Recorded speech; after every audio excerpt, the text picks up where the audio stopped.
Good evening, good evening, good evening, good evening, ladies and gentlemen. Welcome to the Friday Night Game Brigade. This is BlackjackKent, and we are playing Dream Daddy tonight, a game which I know very little about, except that everyone I know who plays it says it's fantastic. So that is the plan, and I'm quite looking forward to it, and my computer is having an absolute shit fit here, so give me 1 second to untangle everything, and then we will get rolling here.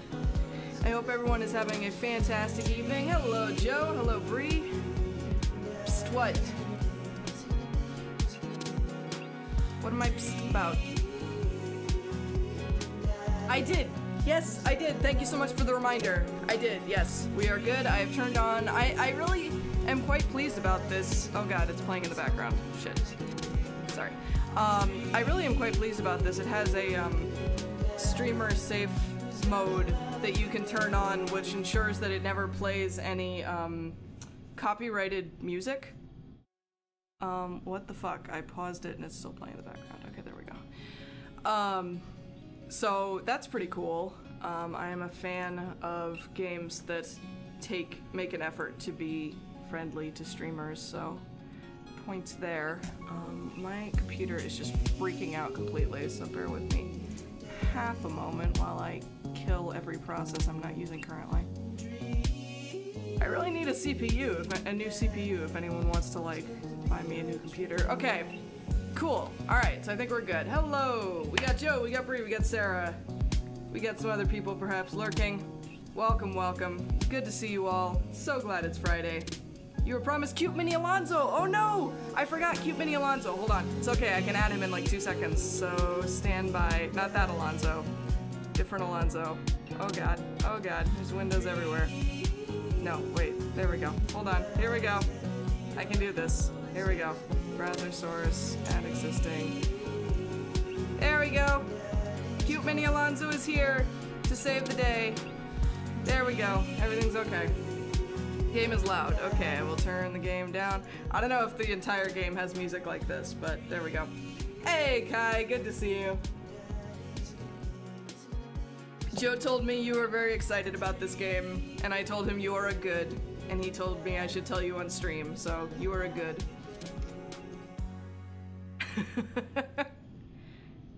Yay! Cute Mini Alonzo is happy. Okay, so we're gonna play Dream Daddy tonight. I know very little about this game, except that the concept is that you are a dad living in a town with a statistically improbable level of other single dads in it as well, and pretty much no one else. Yes, if you type commands, exclamation mark commands, it should tell you the kitty commands. You don't see him. He's down in the corner. He's right here. Yep, I mean, you can't see where my mouse is, but he's right, like, over to the left here. Some of these are only applicable to my coding stream, obviously, so I have to clean that up. Anyway, so, yes. Yeah, no, I did turn off song request. We're good. Yeah. Some of those commands are just from my coding stream, so. Anyway. Yes, so we're gonna play, Dream Daddy tonight, which is a game where you are a single dad and you try to date other single dads. And I am a fan of this concept on many levels, being the haven of LGBT representation that I am. You did! Very well done, Sarah. Alright, so we're gonna get started here. I believe there's a character creator section. Nothing can beat reading in print.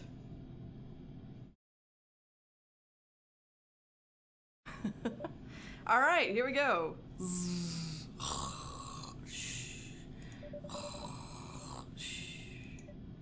Dad! That would be me, evidently. Dad, wake up! Alright, let's be honest, I'm gonna be doing all the horrible dad jokes, so pretend to be dead. I let my tongue roll out of my mouth and stop breathing. Amanda shakes me. Come on, Dad, this hasn't worked on me since I was 6. I'm sorry, Amanda, this is the end for me. Dad, I swear to God. Amanda, I bequeath to you all of my earthly possessions. Spread my ashes over my recliner. Okay, well, your corpse better get into the moving van because it's leaving soon. Hi, Amanda. I finally opened my eyes and sit up. I'm lying in the middle of the living room spooning a moving box. I like this game already. I yawn and stretch. Morning, Manda Panda. Aw. Ugh. Yikes, dad breath. Go brush your teeth. Yeah, thanks, Mom. Tip 56, go ask your mother. Aren't I a single dad, though? Isn't that the whole point? Build that dad. Oh my god. Okay. So, yes, build that dad. Okay, can do. I told Joe I'm gonna be sort of mentally modeling this after an OC from a story that I wrote way the fuck back when I was a terrible writer who was absolutely like a hot dad material if I had known what that was at the time. So that's like the mental image I'm going for. We'll see if I can actually attain it. Sure, athletic tank bod. This is awesome. They have you have the option to be wearing a binder, which is pretty great. Yes, athletic, I think. Alright, you know what, I always go with hair first on character creators because it really changes the entire effect. This is great. High and tight, like Johnny Bravo hair. That's a good look. Hey, Gailey. Good to see you, good to see you. Let's see here. I can't take this, like, cartoon face seriously. Hopefully we can change what his eyes look like. Welcome, welcome, Gailey. Hope you are having an awesome day. Let's see here, what am I going for? What am I going for? I do like this hairstyle, generally speaking, but it's not quite what I'm going for. Anime hair. Yes. Anime hair! No. I think this is what I'm going for. But oh god, please, can we fix your fucking eyebrow color? Can I not? How do I fix his eyebrow color so it like actually looks like the rest of his hair? Why is this not? Oh my god. Ah! Ah! Okay, alright. These are bedroom eyes type things. Alright, there's so many options here. I love character creators.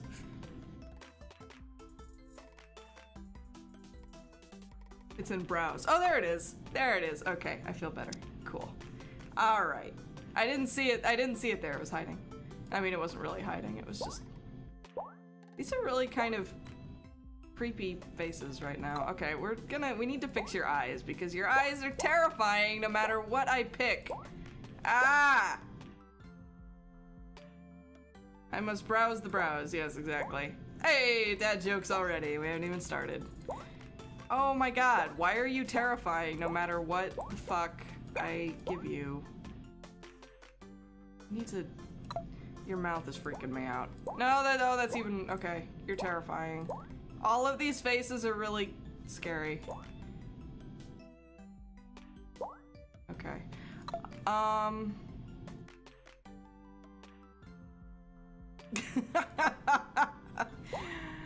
Oh my god. Okay, well... Everything about this is frightening. What are the, like, least... What are the least terrifying eyes I can pick here?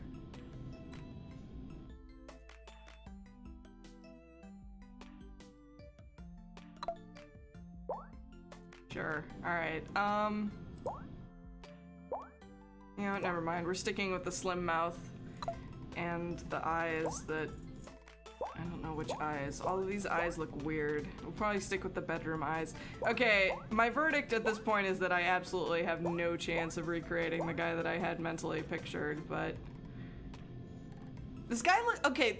This guy looks like 18. Like he can't possibly be a dad. Why is there no? There's no like middle ground between like clean shaven and full lumberjack.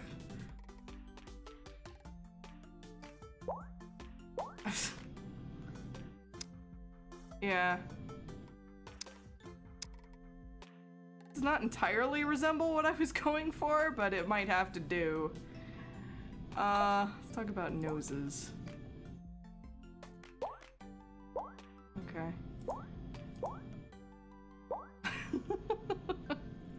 Okay.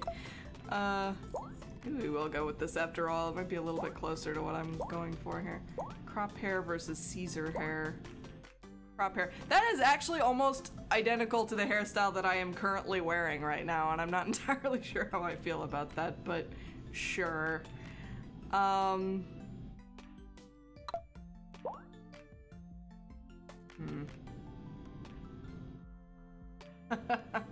Lumberjack beards are a requirement.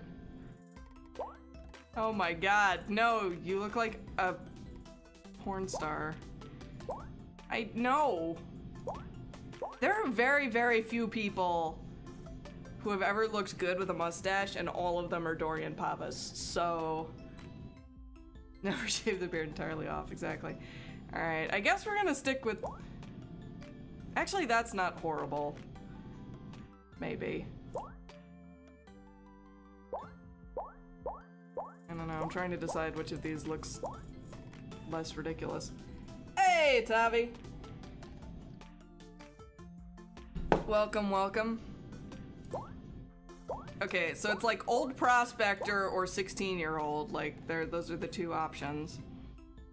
Or whatever this is. Old prospector it is. Okay, eyebrows, eyebrows. Ah! Okay. Actually, this is not so much old prospector as like old sea captain. There's a kitty at the corner, yes! There was a big discussion among me and the mods about whether it would be too distracting. So if it's too distracting, he's going away again, but you can feed him and stuff, and he'll greet you when you come in. Hopefully he did. I think he did. He's supposed to.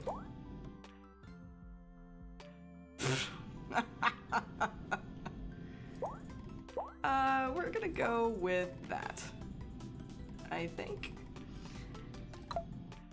Alright, this is reasonable. He looks like an old sea captain, but like, I'm willing to accept that. This has no resemblance to the character I was originally trying to imitate, but that's okay. There he is. That's not bad. Nerdy 16-year-old.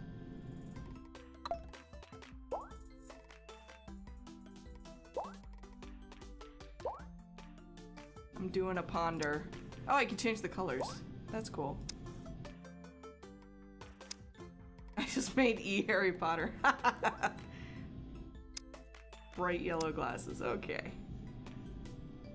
Hey, Drock. Captain Booty. Alright, never mind. We're going with the old sea captain after all. Blackwall. We're taking the glasses off him though. Oh, maybe. I don't know. I'm not sure how I feel about this. I'm conflicted.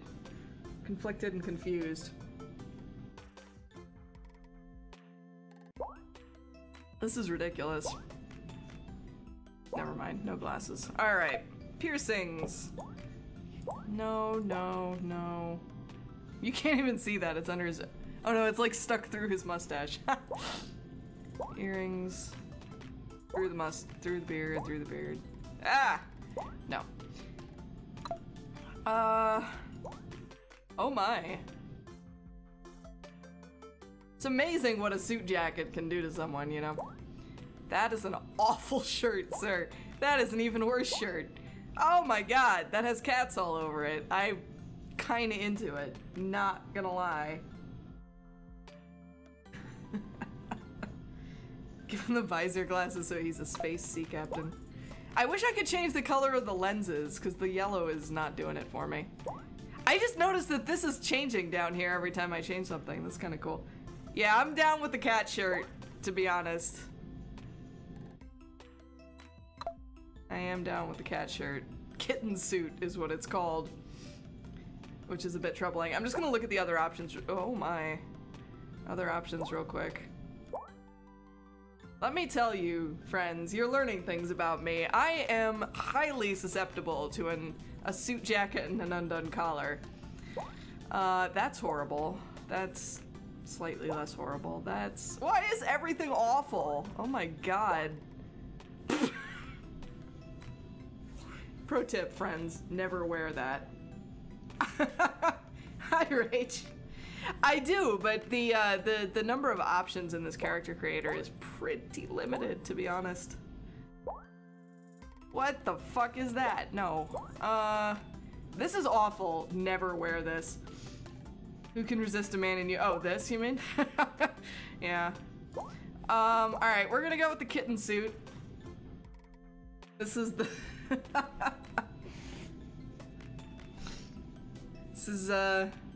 This is the best I can do.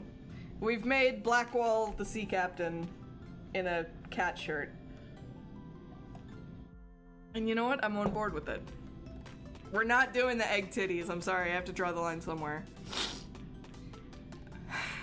I don't know. I'm still debating this facial hair. But he looks like 12 in this case, and it really weirds me out that he has a teenage daughter, so... Yeah. No. Nah, maybe. Definitely not. Oh god. No, no, no, and no. So, sea captain it is. There's a space between quote and ad, I believe.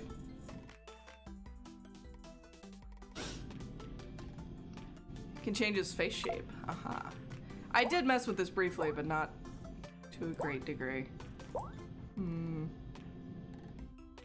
Hang on, I'm gonna... wait. This looks slightly older, actually. Some of the face shapes look... Oh my god! Could kill a man with that jaw.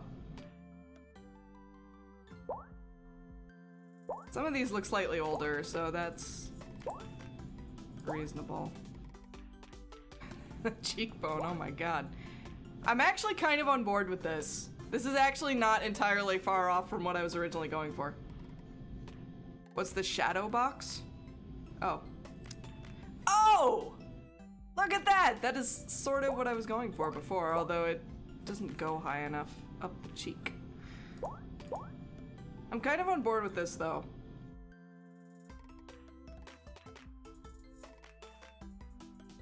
I'm kind of on board with this. With or without the shadow, actually. Possibly without the shadow is better. His mouth, yeah, exactly. His mouth just looks like he messed up while eating dinner. So, I'm kind of on board with this, though. I like this.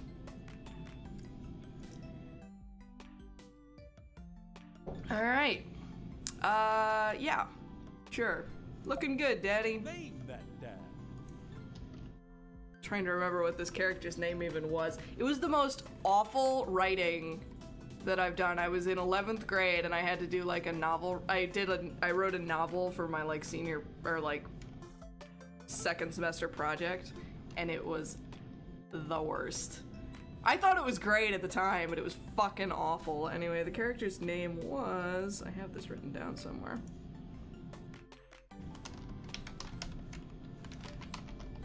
Because of course it was. Damn it, Joe.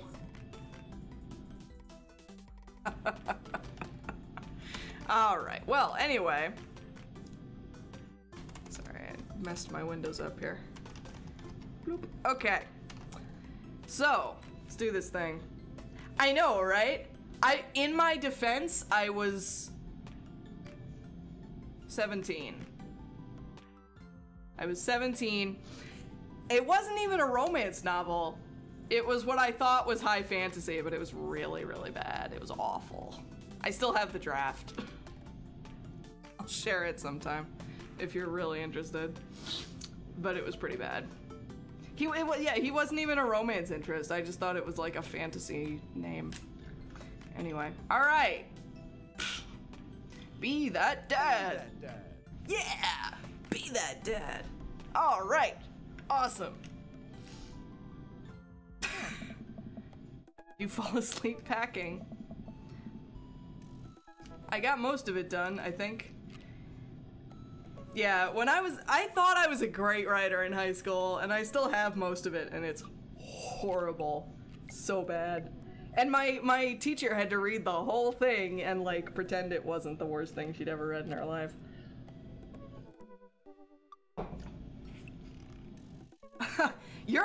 Bree, trust me, your high school writing was way better than my high school writing. I did not believe you were as young as you were when I met you, because your writing was much better than mine ever was at that age. Alright, got most of it done, I think. Searching around the room, it looks like I did a pretty good job. Every box is sealed except for one. Wait, straggler? What's in it? Looking into the box, I see a bunch of old photos and little photo albums. Whoa, I haven't seen these in years. This is giving me a trauma center vibe with the like random voice lines stuck in on top of the static images.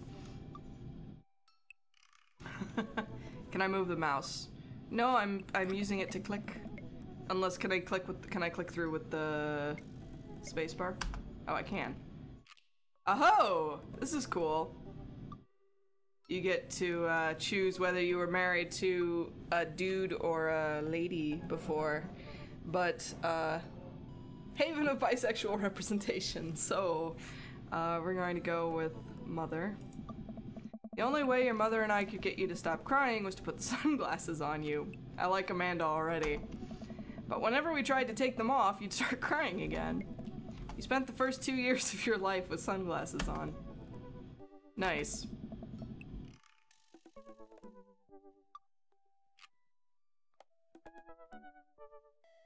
Presumably, I don't know. I mean, presumably if you say that you were married to a dude before, then it would be adopted. But, I don't know. Oh, cool. Halloween when you were maybe 4. Oh my god, that dragon costume. You couldn't decide between being a princess or a dragon, so you went with both. Princess Dragon. Amanda is life goals, okay? Why do I remember crying in that dragon costume? You saw yourself in the mirror and realized you were afraid of dragons. Seeing yourself inside the dragon's mouth was a realization of your greatest fears, I think. Right? Yep, definitely repressed that memory.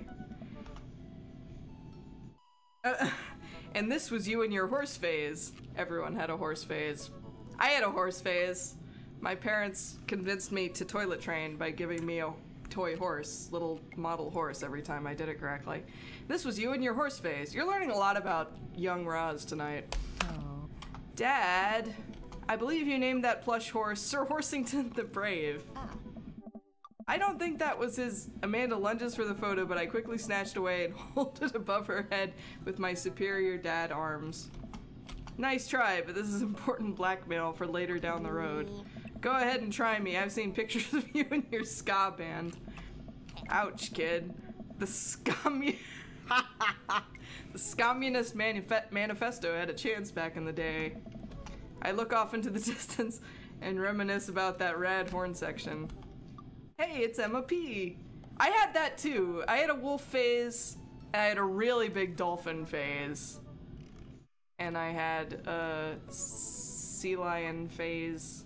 I just like animals, like, a lot, to be honest. Yeah. I'm still in my wolf phase. I'm still in most of those phases, actually, to be honest. Hey, it's Emma P. Aww. No, Dad, that's Emma R. I didn't meet Emma P until high school. Honey, I promise you wholeheartedly that I will never stop mixing those two up. Dad, Emma R has been my best friend since I was 7. Give it, like, a little bit of effort. Oh, right. Emma P was the one who... Yes, that's true. A number of you have seen my reaction to dolphins, actually, so you know. Emma P was the one who... Oh my god.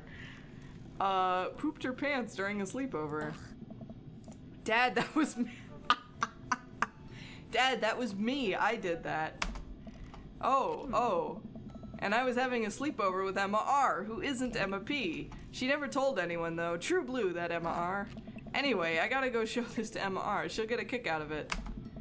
First photography award you ever won. Yay, Amanda! Yeah, and it got us a $20 gift card to McFriday's. And then you got food poisoning from the cheesy tostada blasts. I think you mean food poisoning, you know, with a Z. Ugh. Dad. Still can't drive past McFriday's without gagging. Still proud of you, though. Amanda reaches deep down in the box and pulls out one last photo. Aww. Neither of us say a word. We stare at the photo for a long moment. I finally decide to break the silence. Aww.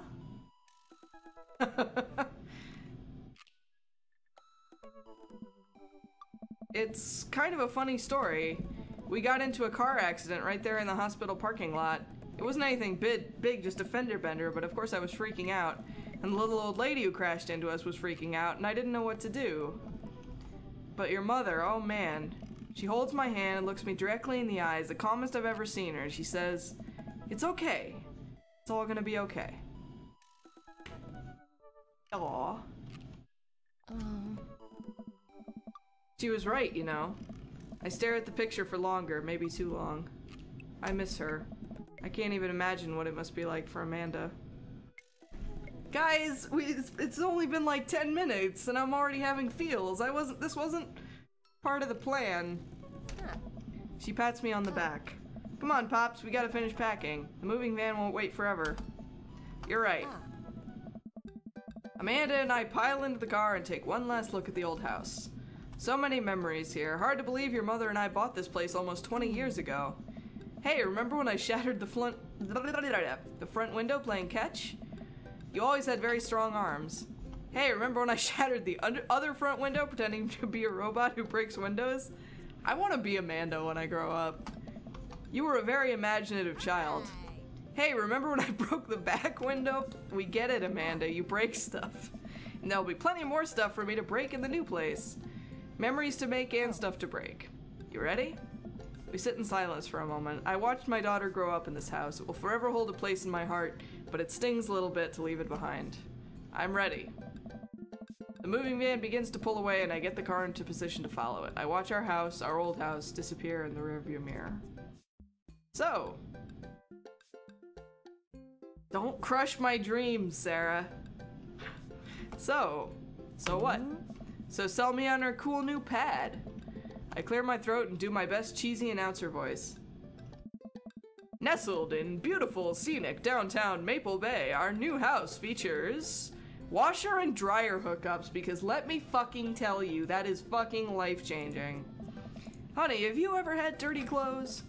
For most of my life, yes. Well, worry about that no longer, as our new place features machinations that will not only clean your clothes, but dry them directly thereafter. An upper-class luxury, I fear. The concept of clean clothes is no longer in the hands of the fat cats upstairs, sweetie. Anyway, it's also smaller than our last house. Cozier, one might argue. Good spin.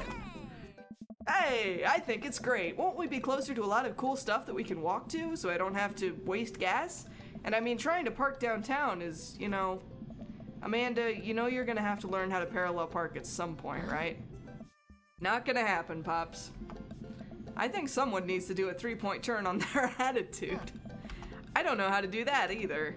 Have you met the neighbors yet? I know, mine too! It was literally, like, it changed my fucking life. Not yet, but the neighborhood seems pretty quiet. So you won't have to chase any rowdy teens off your lawn? You are the very teen you mock when you say that, honey. I'm in my last year of high school. I'm practically dust. Yeah, you're a real... don't you dare. Senior. Dad, I know where this is going. Citizen. I'm just gonna ignore that. But I won't forget it. So what's item number 1 on the new house agenda? Well, first we'll need to forge a path through the solid wall of boxes that's blocking the living room. I still have to install the washer and dryer. We need to go grocery shopping. Pops, cool your jets. You have to promise me that we're gonna take a break and explore the neighborhood. Dishwashers are pretty cool also, but I would trade dishwasher for washer dryer in a heartbeat. Okay, you're right. We'll get some work done and then check the area out. And meet all the hot dads that we're gonna date, obviously. This looks frighteningly like my grandmother's house, and I don't know how to respond to that. We pull up to the new house and step outside. The lawn is freshly mown, and the for sale sign is still in the yard. Hiya! And with a swift kick from Amanda, the for sale sign is no more. Nice form, Sweet Pea. I got a problem with authority. I'm so proud. Man, all that karate chopping tuckered me out. I could really go for a sandwich. An ice cream sandwich. Sweetie, it's 10 a.m.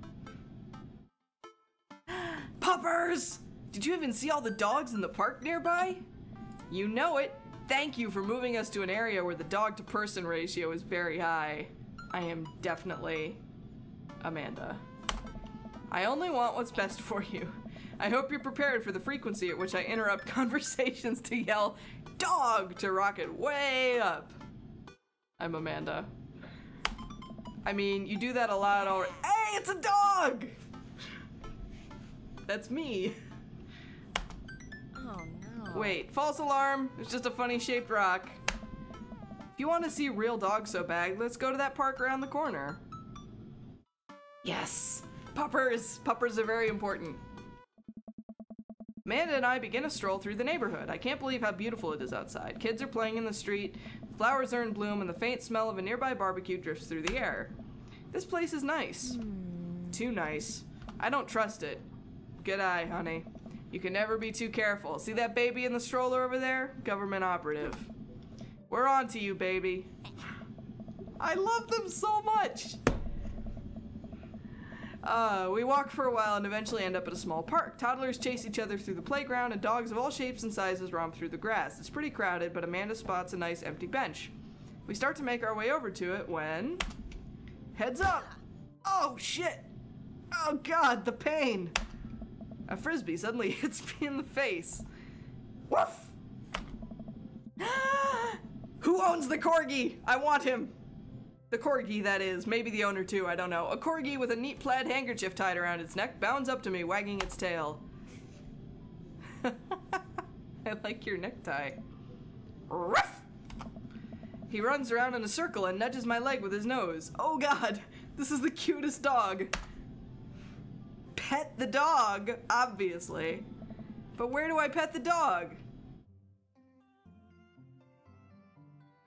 Oh, God. This is the hardest choice I've had to make all week.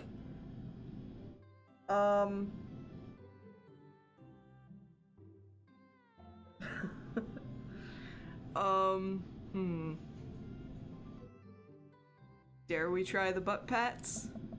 I give him the customary pats. The dog loves it. Good call.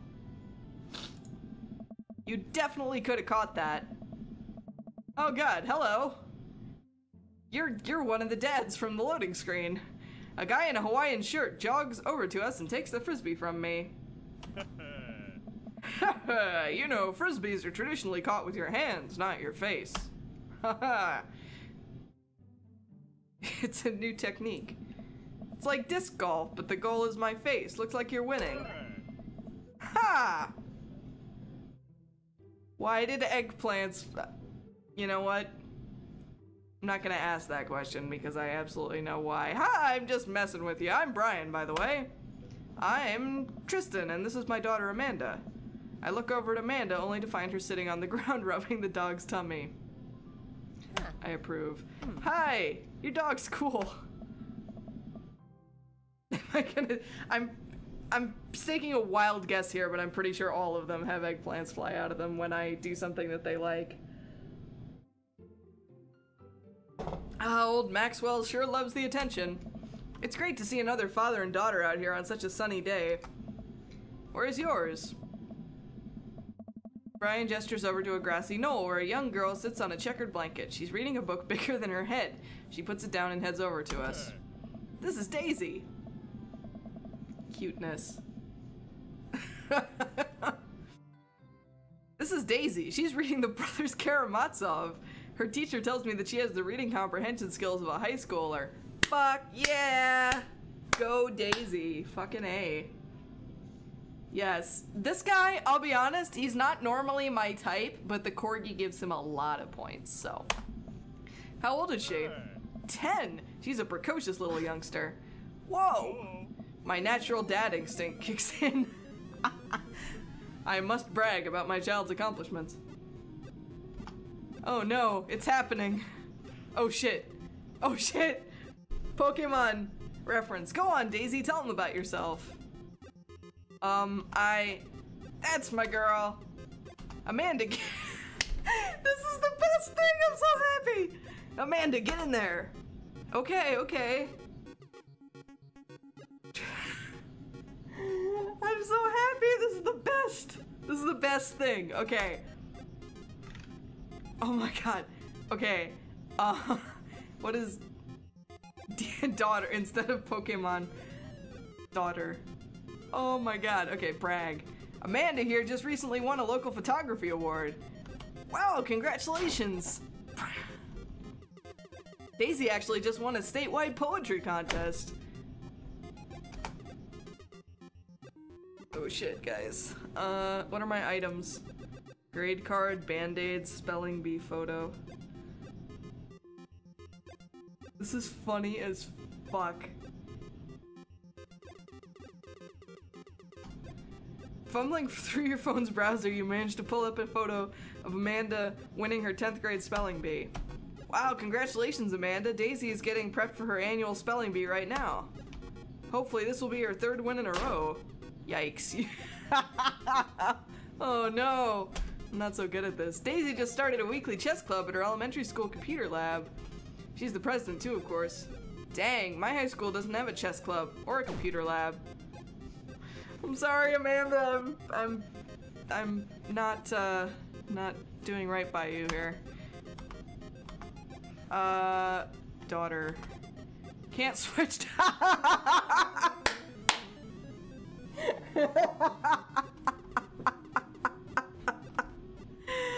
Oh my god, I'm crying. Okay, this is the best. Okay, guess we'll keep bragging. Last week, unprompted, Amanda helped an old woman with her grocery bags.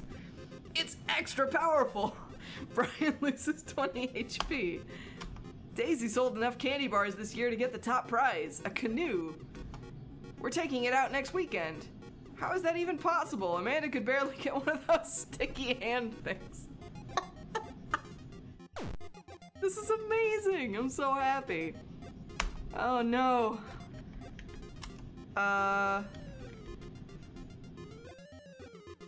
Pull a wrinkled copy of Amanda's last grade card out of your back pocket.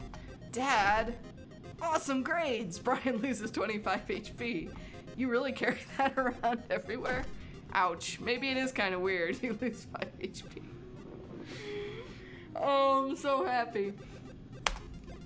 Did I mention Daisy said her first word at 10 months? Daddy. Amanda's was potty. Still cute, but maybe this isn't the time to bring it up. Oh no! I'm trying so hard. Amanda's in all honors classes this semester. Oh really? I'm actually talking to Daisy's teachers about having her skip a grade. Even Amanda kind of bristles at that one. You lose 20 HP. Dang, he's really got us beat. Boy, it's been such a treat getting to meet you two. Ah! Did he have to add insult to injury by being such a gracious winner? That was great. I'm so happy. So I take it you guys are new to the neighborhood? We just moved in. Do you live around here? Yeah, we live in that cul-de-sac down next to the coffee shop. What a coincidence. That's where we live too. Small world. Yeah, Daisy and I are in that little ranch-style house in the corner. I know that house. It's just like ours, but slightly bigger and better landscape. Does this guy have to outdo me at everything? What a lovely place. Well, I don't want to take up any more of your time. Really nice meeting you guys. You'll have to stop by at some point. Yeah, definitely. Bye. Brian and Daisy walk further into the park with Maxwell happily trotting along in tow. Do you get that feeling that he was trying to one-up us? Trying and succeeding? I can't believe that kid's only 10. What was I even doing at her age? I believe you had a bit of a thing for horses. Shame that didn't pan out. Could have majored in comparative horse studies. I love her! It's not too late to minor in horse creative writing. Too close to the truth, Dad. Let us never again speak of the fantastic adventures of Sir Horsington the Brave, an epic in 7 parts by Amanda Avarian. We laugh off the horse epic and walk around the park a bit more, enjoying the day. Alright, let's go to the coffee shop, because coffee. I gotta get my hands on a nice cup of the old bean juice, or I'm gonna be useless all day. I think we passed a coffee shop on the way here. Maybe we could check that out. Let's do it.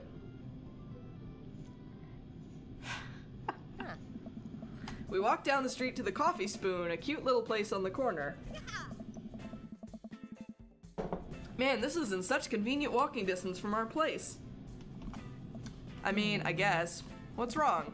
Why would I go somewhere else and drink coffee on a couch when I could just drink better coffee at home on my own couch? And not have to make awkward eye contact with other people. At least when I'm home, some random guy isn't gonna come up and sit on the recliner next to me, and I won't feel like a little weird about it because technically he's not sitting at my table, but he is very much within my personal zone. Yeah, I can't help but agree with this. Dad. And what's the etiquette when you have a dirty mug? Is there a bin? Do you go set it up on the counter because you don't know where else to put it? Or do you leave it there and feel your face flush hot with shame as you consider the possibility that there is in fact a bin somewhere just out of sight, and now you're that jerk who left their mug? Dad! Are you just afraid to meet new people? Yes, Amanda! I am both of them, and I love it so much. We walk inside. Oh, hello. The inside of the coffee shop is incredibly warm and inviting.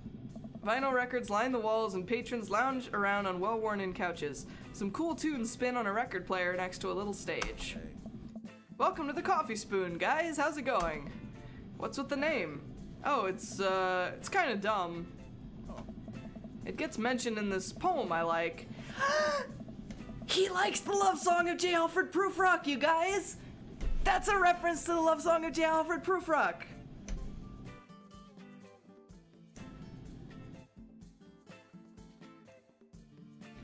I have measured out my life in coffee spoons. I have heard the voices dying with the dying fall from something something in a larger room, but how should I presume? I love that poem. Man, okay, first guy has a corgi, second guy quotes the love song of J. Alfred Prufrock. I don't know how to deal with this. Okay. It gets mentioned in this poem I like, and I thought it was a good idea at the time, and I suppose now it's still a good idea because, like, the business is still running. But people ask me that question all the time, and I give them the same answer every time, and now I'm standing here rambling, and I'm sure we're all getting more and more uncomfortable the more I keep talking, but man, we're in it now, and I can't stop. I like him too. This is frustrating. I don't know how I'm gonna pick one person here. So what'll it be? I scan the chalkboard menu and am immediately overwhelmed. I'll have a... These are all puns. Excellent. Godspeed you, black coffee. A classic. Hey, he approved, evidently. I don't know, man. There's 2 others that I saw on the menu that both looked pretty cute. That we haven't met yet. The 2 who are most, like, definitively my type haven't shown up yet. But I'll let you know when they arrive. I don't get it. Oh, it's a pun. Godspeed You Black Emperor is a really amazing and influential progressive rock band known for their sweeping soundscapes, and I'm doing the thing again. I love him. But coming right up, and for you, I'll have a macchiato de Marco, please. Coming right up. Do you want that in small, medium, or biggie smalls? Medium. Wait, is Biggie Smalls big or small? I should change that, shouldn't I? Matt sets to making our drinks, and Amanda and I take a seat on one of the couches. What's his deal? Let the man make his puns. They're cooler bands than you listen to anyway. Hey! Hey! Ska was cool once. This couch is actually pretty comfy. Maybe not comfier than our couch, but it's alright. Good lumbar support. You sink right into it. Okay, it's comfier than our couch. Amanda nudges me. This place is right next to our house, and that guy seems not only cool, but also just as uncomfortable with talking to other people as you are. You should totally become friends with him. I don't know. Come on, what'd we say about meeting new people? I can't meet new people if I always stay inside and also don't go outside and also don't talk to people. Hey, Lee, good to see you. See, we're making progress. Matt sets our drinks down on the table, and I immediately burn the roof of my mouth. Good one. Hi, we're new in the neighborhood. I'm Amanda, and this is my dad, Tristan. Oh, right on. Pleased to meet you both. You ought to come by when my daughter's hanging around the shop. You two might get along. Yes, I was, this came by recommendation from several different people, so I'm quite enjoying it so far. Yeah, I'm sure we'll maybe come in from time to time. Amanda kicks my leg from under the table. I'm sure we'll be in here a lot. Hey. You know what? Let me get your guys' opinion on something. Matt goes into the back and comes out with a fresh plate of something that smells amazing. Hey. I'm working on a new banana bread recipe and I need help coming up with a name for it. Well, I think we're gonna have to taste test it first so we can get the full flavor profile of, you know, and really appreciate the flavor sensations of... Amanda nods vigorously. She knows this game. Yeah, we need to give that Nana bread a taste if you want us doing free creative labor. I think that would be commensurate with, I've taught her well. We have trained for this day. I love them so much. I was just gonna give you guys free banana bread anyway. Right, yes, that. Damn, now I want banana bread. Like, I'm super hungry now, god damn it. Matt serves us each a piece. Amanda and I happily chow down. This is amazing. Thanks. The secret ingredient is bananas. So, any ideas? I'm stumped. Well, I think I might only be able to give you dad band puns, but I'll give it a shot.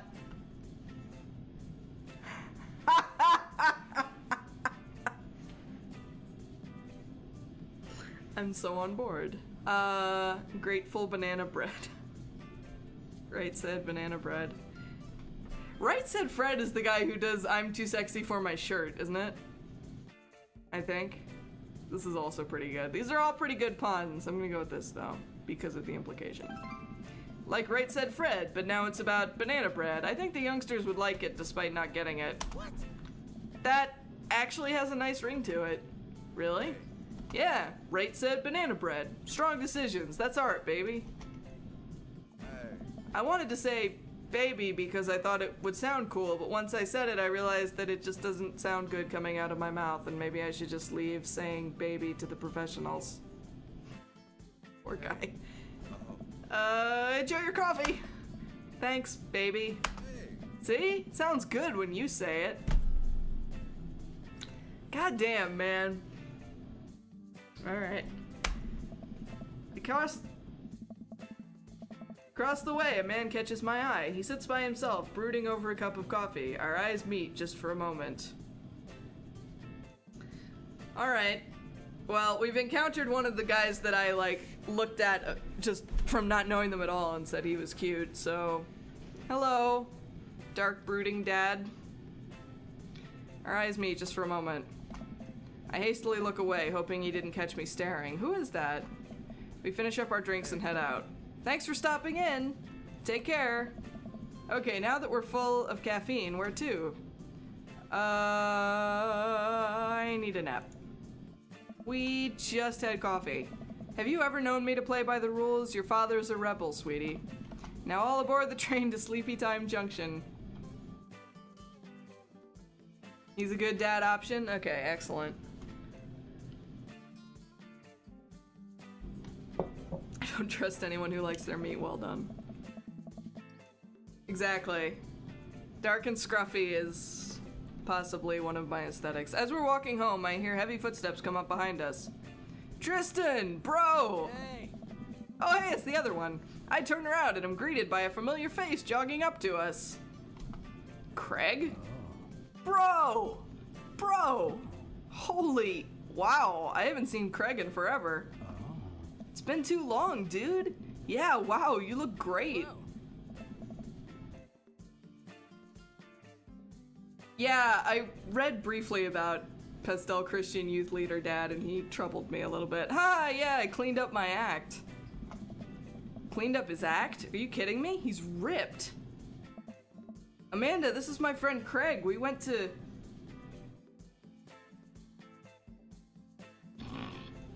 Amanda, this is my friend Craig. We went to college together. We were roommates for a while, too. Amanda! Dude, you probably don't remember me, but you're so big now. Okay, I really like him. He's a good... Hello, and hello, cute baby. Oh my god, that baby is cute. Those bug eyes, oh my god.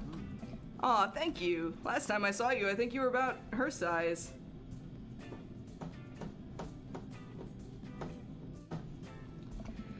This is River. Say hi, River. Please tell me that's a Firefly reference. If it's a Firefly reference, I will fucking marry him on the spot. He picks up her tiny wrist and waves it around. River gurgles happily. Are you babysitting? Oh. Nah, dude, River's my kid. Man, it has been a long time. Feels like 1 minute we're rolling up to exams with bad hangovers, and next time we're both fathers. Where you been, man? I was working out in California and just relocated to the business back to Maple Bay. Oh yeah, to the moon as well. Yeah, they are not making this easy. Like, I'm on board with everyone we've met so far. No kidding. Amanda and I just moved to this side of town. Oh yeah, there's a river in Doctor Who as well. To be honest, that's probably the most likely reference they were going for, but... How's Smashley doing? I mean, Ashley. Ashley is her name. She actually still goes by Smashley, and we got divorced last year. Oh, dude, I'm so sorry. It's old news. We take turns taking care of River and the twins. It's all copacetic. Twins? You have 3 kids? Ain't life something, bro, right? Keg Stand Craig is a father of 3. Keg Stand Craig? Oh, yeah, it was my old college nickname. He got it because he did a lot of keg stands. It's that thing where you do a handstand on a keg and then drink from the keg. Right. He was very good at it. Ah, bro, I hate to be that guy, but I'm in the middle of my daily jog and I really gotta keep up my heart rate. Brought River along for, you know, resistance training. You jog daily? I jog yearly. On January 1st, when I promised myself that I'm gonna jog daily for the rest of the year, but give up after 30 minutes and then just walk home. I am like everyone in this game. I love it. Well, it's never too late to get back into it, dude. You should join me sometime. I don't know. Hey! Come on, it'd be fun. We could grab breakfast afterwards, catch up. We could do a bro brunch like the good old days. All right, sure. Sounds great. Great, let's get that going soon. I better get moving. Good to see you guys. Craig gives a little wave, puts his earbuds back in, and jogs off. I can't believe Craig is ripped and has kids. I'm reeling. Why is that? Craig I knew is not fit to be responsible for any living thing, including and especially himself. One time I watched him drink an entire jar of marinara sauce for dinner.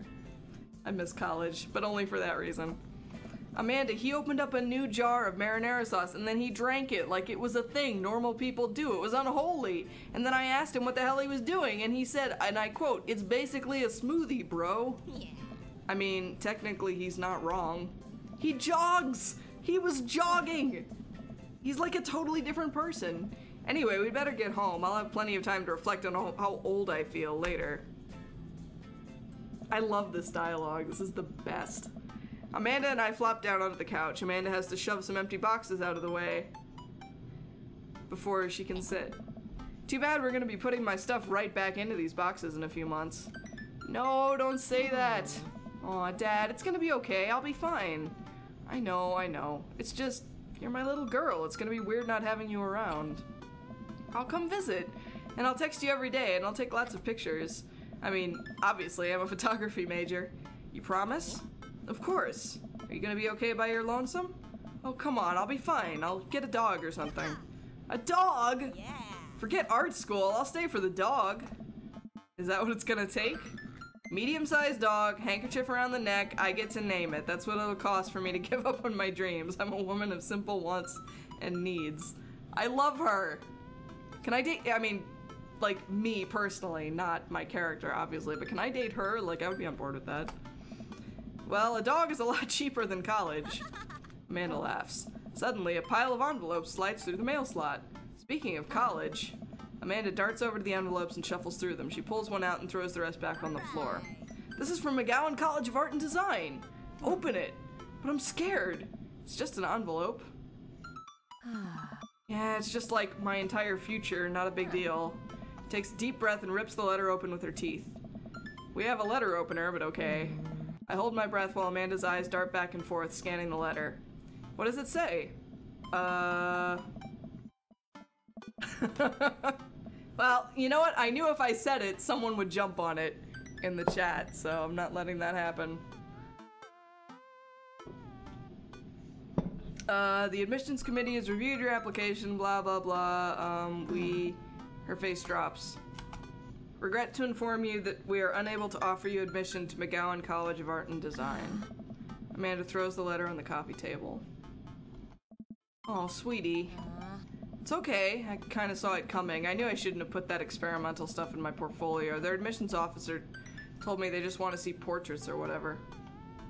Aw, Sarah. I pull Amanda in for a big hug. You're an amazing photographer. I know how much work you put into your portfolio. Some other school is going to want to snatch you up for sure.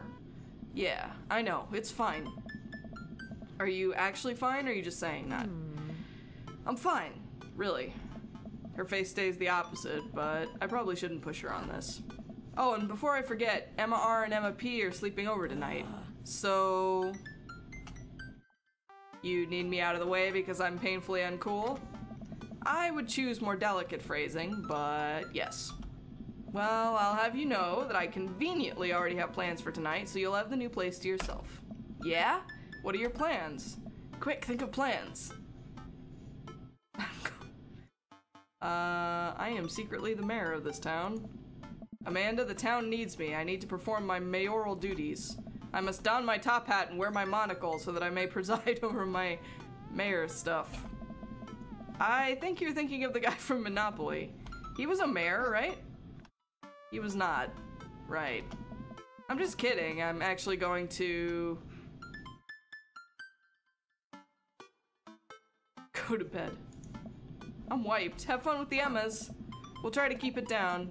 I know you're not going to, but I appreciate you saying that. And don't forget that you have that meeting with my English teacher tomorrow. Oh right, Mr. Vega.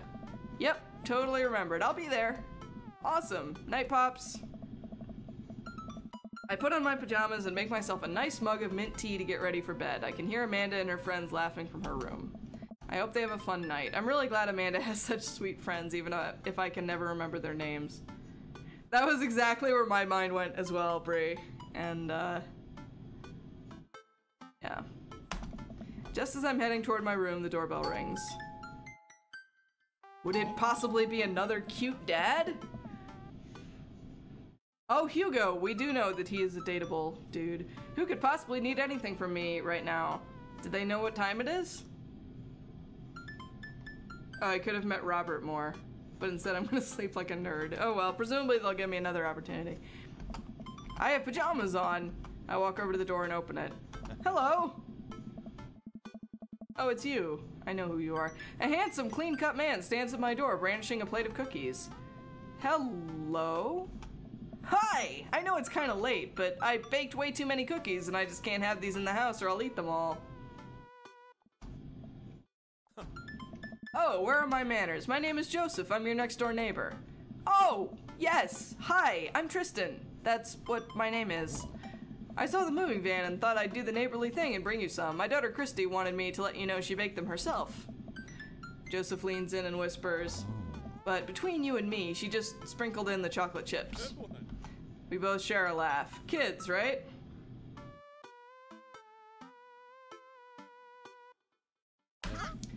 Amanda pokes her head out of her room and immediately hones in on the cookies. Wow, cookies, huh? So nice to meet you. Joseph hands her the plate of cookies with a smile. Well, thanks for the cookies. Amanda disappears with the cookies. Amanda, come and she's gone. That's my daughter. Her name is Amanda. She's a charmer. Daughters are tough. Sons are also tough. Children in general are just tough. I hear that. I mean, there'd have to be something wrong with you to try to raise more than 2. I have 4 kids. What have you done? Oh, I meant, don't worry. You didn't mean to be rude. Oh no, this is the first neighbor I've met and my social life is already in a tailspin. Yeah, okay. Is the missus around? No, not anymore. She died. Oh. I'm sorry for your loss. No, it's alright. Wow, this is uncomfortable. We stand there quietly for a moment, acutely aware of how awkward we both made things. I'm sorry, can you close the door real quick? I look at Joseph quizzically, but comply. After a second, I hear a knock on the door. Opening it, I see Joseph standing there with a huge smile. Hey! I'm your new neighbor, Joseph. I promise not to talk about your dead spouse this time. I'm throwing a barbecue for the cul-de-sac, and I'd love for you to come by and meet the rest of the neighbors in our community. What do you say, pal? That sounds great. My daughter Amanda and I would love to stop by. Also, 4 kids is a perfectly normal amount of children to have. We shake hands to seal the deal. Well, neighbor. I'll let you get to bed. See you at 3 p.m. on Saturday. Yeah, seriously. Sure thing, neighbor. Joseph starts walking away, but stops to think for a second and turns around. Hey, in all seriousness, raising a kid on your own can't be easy. If you ever need to talk about stuff, I'm the youth minister at a church down the street. Oh. I dunno, I wouldn't really consider myself a youth. Yeah. You look pretty young to me, but suit yourself. And with that, Joseph's gone. He seemed nice. Amanda walks back into the living room, crumbs on her face and cookie in her hand. That was the smoothest recover I've ever seen. I should be taking notes. See? You're already fitting in great.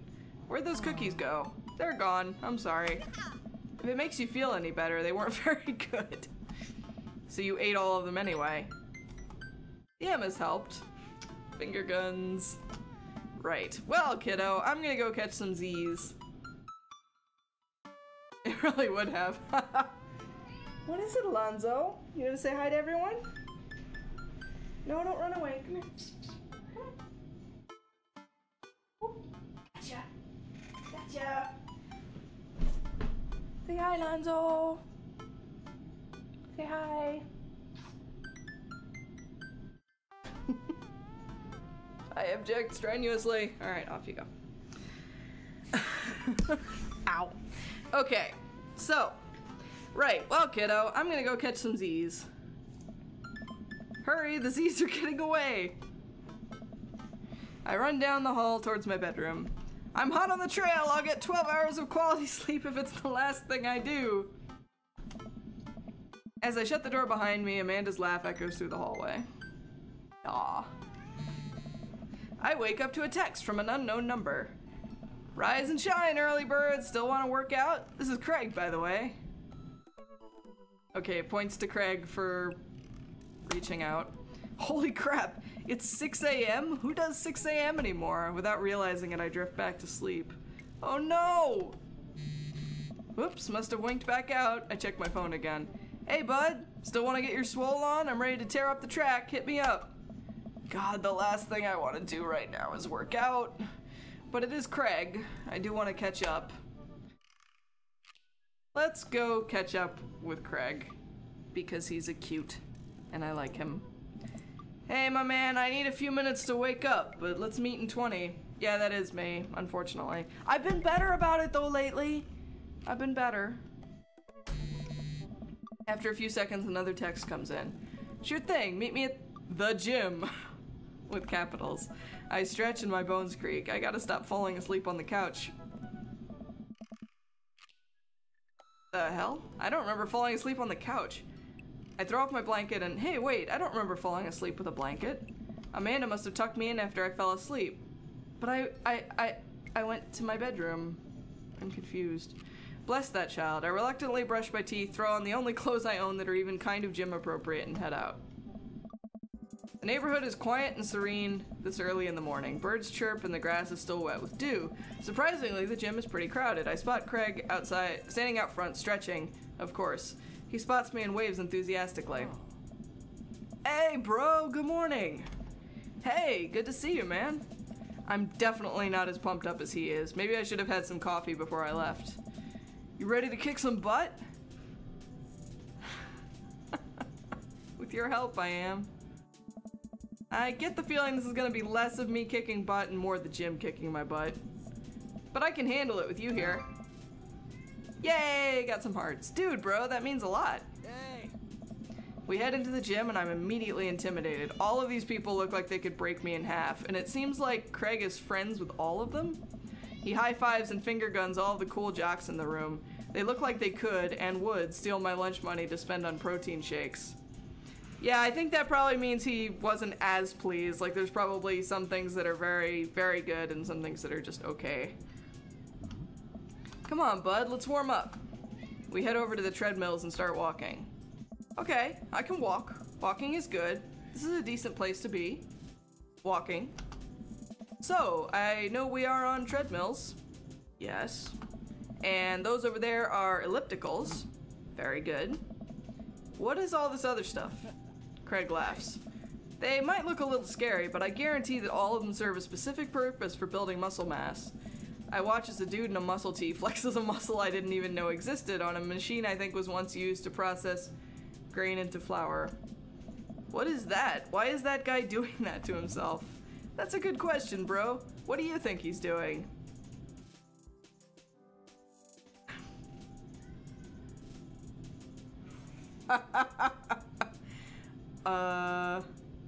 Training to crush people's skulls with his thighs.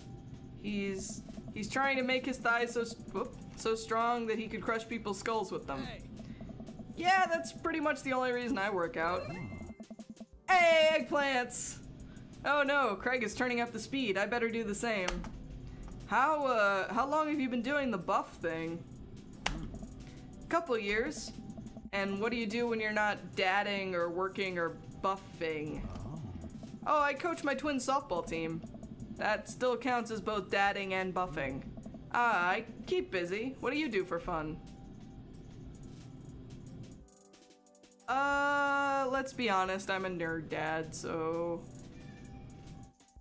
I love learning. I try to educate myself about the world around me. I'm like a sponge for knowledge, soaking up all that intellectual content, you know, history, the paranormal, wilderness survival, aliens, mostly those things. So you watch the History Channel too, huh? Yes. Hey, he liked that too! Fucking A. We're jogging now. Oh god, we're jogging now. I look over to Craig, who hasn't even broken a sweat. How is he doing this so effortlessly? I'm dying. I can feel my life force draining through every orifice of my body. Hey, remember when my fish died in college? No, I don't like this story. Oh my god, is he really bumping up the speed again? I guess I better do it too. Oh, this is fast. This is very fast.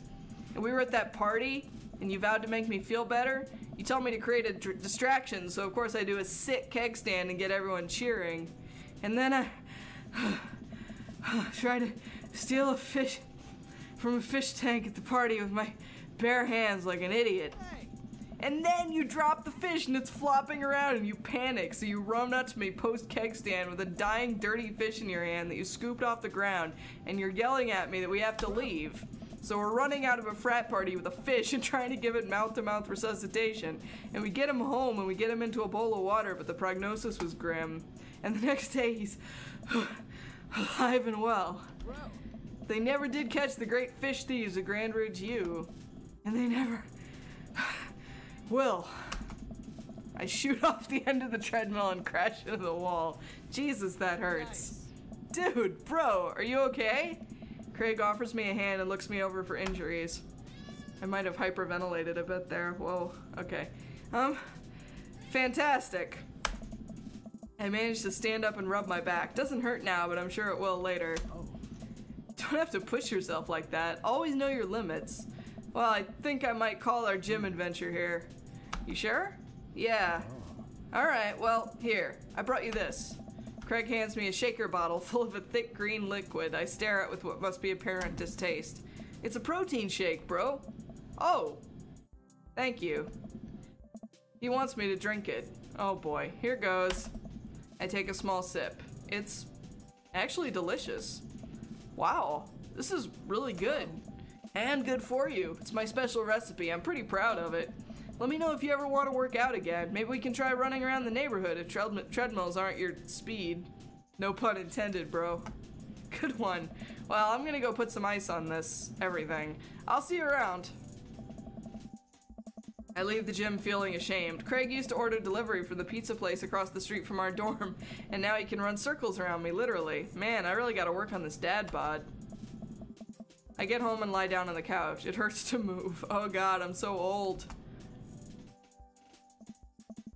Oh no, I must have fallen asleep. What time is it? Shoot, it's 3:55. I'm supposed to be at Amanda's school in 5 minutes. Ah! I frantically put on some clean clothes, apply a generous amount of deodorant, and run out the door. I arrive at Amanda's school and check in at the front desk. They give me a bright orange visitor sticker and send me on my way. I'm barely awake and feeling pretty haggard, but hopefully no one will notice. I check my watch and I'm relieved to see that I'm only 2 minutes late. Wait, was it room 103 or 108? I spot a youth standing at his locker and approach him for help. Excuse me, do you know where Mr. Vega's classroom is? The youth turns around and looks me up and down with heavily lined eyes. Come on, kid, I'm late for a meeting. Mr. who? Mr. Vega. I don't know. Have you tried the exit? Okay, wise guy, are you gonna help me or not? Fine, up those stairs and to the left. Can't miss him. I head up the stairs and walk around. Unable to find Mr. Vega's class anywhere, after a couple minutes of searching, I head back downstairs. That punk youth sent me on a wild goose chase. I get back to where that low-rent Gerard Way is standing, fully ready to give him a piece of my mind, when suddenly a head pops out of the classroom next to his locker. Oh. Lucian, don't you have a third period to get to? Oh, hello. This is Hugo. Not feeling the mustache, I must admit, but we'll see. Say, fine, Mr. Vega. Wow. Now I'm officially 10 minutes late. I glare at him as he walks away. We're not cool. You must be Tristan. This period's almost over. Would you mind waiting in the back? Oh. Mr. Vega leads me in and I take a seat in one of the comically small students' desks in the back. I might get stuck in this. Alright, where were we? Now, who can tell me about the unreliability of the narrator in J.D. Salinger's Catcher in the Rye? Oh. Yes, Colin? Colin stands up and does the thing where he blows into the crook of his elbow to make a fart noise. The whole class erupts in laughter. Alright, everybody. Very funny, Colin. Please sit down. Now, Holden Caulfield is an unreliable narrator in the sense that the bell for the end of the period rings. All the students immediately get up and make a break for the door. Whoa. Remember to do the reading and answer the response questions on page 194 in your textbook. Nobody's listening. Or not, I guess. Yeah, I was just thinking that. Mr. Vega turns to me and sighs. Middle schoolers, right? Don't you teach high schoolers? Both. You know, budget cuts. Right. Thanks so much for coming in. No problem, Mr. Vega. Please, call me Hugo. I don't normally do these impromptu... Yes, I am on board with the nerdery here. I don't normally do these impromptu parent-teacher meetings, but... as I'm sure you know, Amanda's a very bright student, and I'm concerned about her recent behavior. What's going on? Amanda has never been the most engaged student, but I know she cares. Recently, though, she's been falling behind. She's not completing assignments and has been doing rather poorly on tests. I'd normally chalk this up to senioritis, but this is strange. I thought Amanda always shared everything with me. It hadn't even crossed my mind that something might be wrong. I don't know. I just wanted to ask, is everything okay at home? We just moved. Well, we just moved recently, but it was only to the other side of town, and Amanda was more excited about it than I was. See if you can talk to her about it. I know she values you a great deal and would appreciate your guidance. If she keeps heading down this road... I know how important art school is to her, and I would hate to see her miss out on scholarship money that she clearly deserves. I'll make sure to talk to Amanda. Thanks for letting me know, Hugo. Anytime. On my way out, I stopped, thinking for a moment. I turned to Hugo. Hey, Hugo? Yes? They ever catch that rye? Oh. He approves of the pun. Yes. I leave the classroom and make my way out of the school. I'm still a little bit in shock that Amanda was able to hide this so well from me. She's always been such a force for positivity in my life, especially after we lost her mother. Amanda must be done with classes for the day by now. I'm sure she would appreciate a ride home, and maybe I can talk to her about what's going on. I pull up to the carpool and Amanda hops in the passenger seat. So, did you have fun gossiping about me? Mr. Vega and I actually just gossiped about our celebrity crushes. So you talked about Mario Batali the whole time. It was a very productive meeting. I'm pretty hungry. Can we grab some dinner? Sure thing.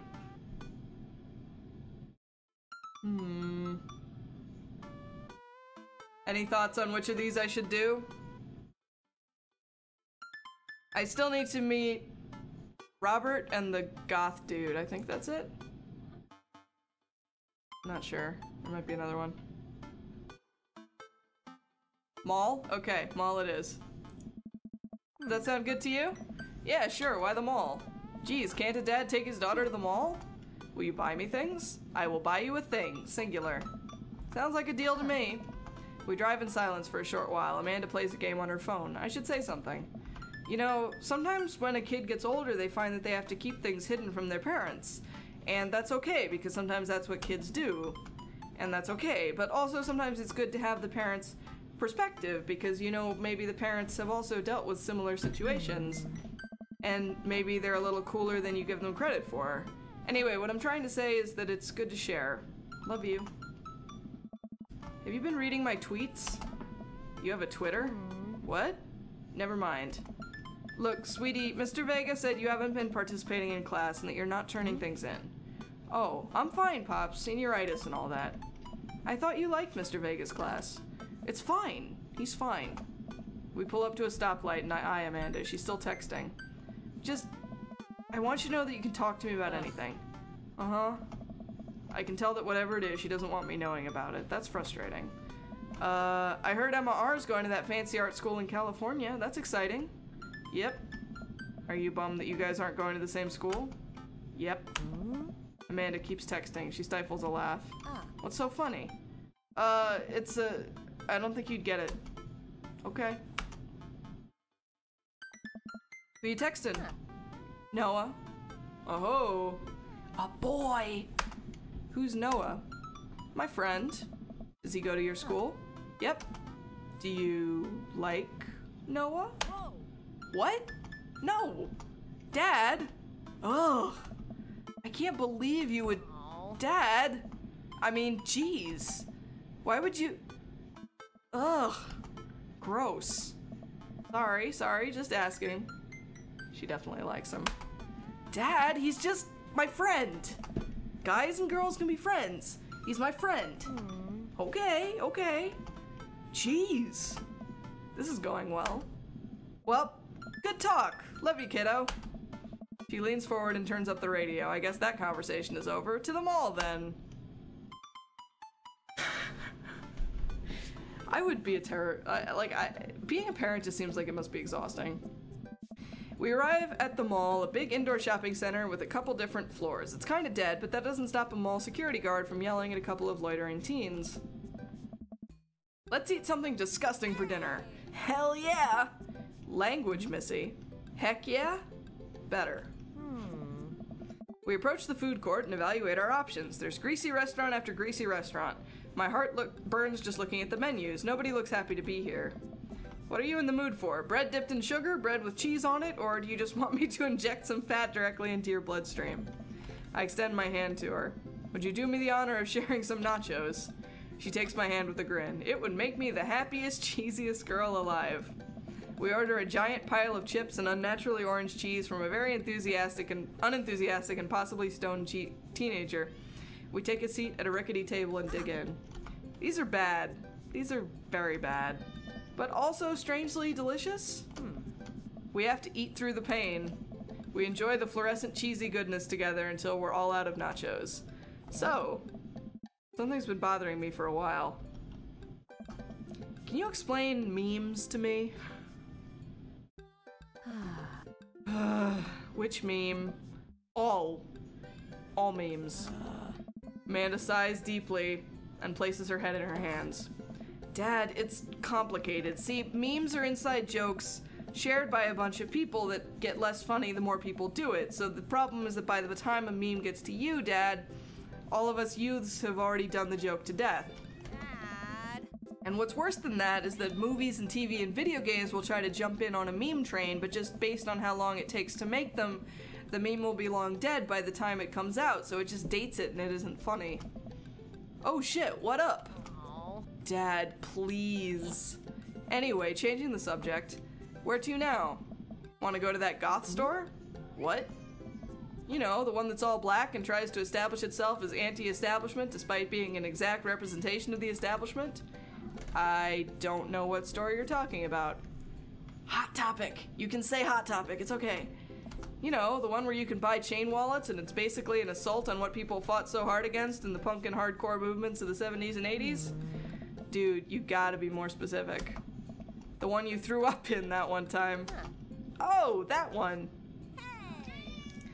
Amanda runs into the store with me trailing behind her. She makes a beeline for the back. There it is, you can still see the outline, kinda. I'm so proud. Speech. Amanda. Speech, speech, speech, speech. Alright, I'll do it if you stop chanting. Amanda stops immediately. I clear my throat. Thank you all for joining us here today to commemorate an historic moment that would forever shape history. On a day very much like today, some 5 years ago, our very own Amanda Ann Avarian had too much blue raspberry slushy on an outing to the mall. After begging her father to take her to Dead Goth and Beyond to buy rainbow suspenders, she proceeded to throw up all over a display of, hi Alonzo, of My Chemical Romance merchandise. Her loving father then had to pay for said merchandise, which to this day remains among our possessions. Thank you. Oh. Amanda is moved. She begins clapping, slow at first, then faster and more vigorously. Several other patrons turn their heads. One of them also starts clapping. I bow my head. Alonzo, you're like almost sticking your butt in the camera. It's pretty great. Come on. Come on. There we go. Good boy. Come on. No, come on. Make up your mind. Pick a place and stay in it. Come on. There we go. Good boy. Here we go. Say hi. Say hi. He is a good boy. He is a very good boy. Okay. Lie down. Come on. Come on. Settle down. Ow. Okay. Or go that way. That's cool too. Alright. Amanda's moved. Yes, blah blah. Okay. Oh hey, chain wallets. While Amanda busies herself looking at band t-shirts, I try to find something of interest to myself. Not much for a dad to look at in a Dead Goth and Beyond.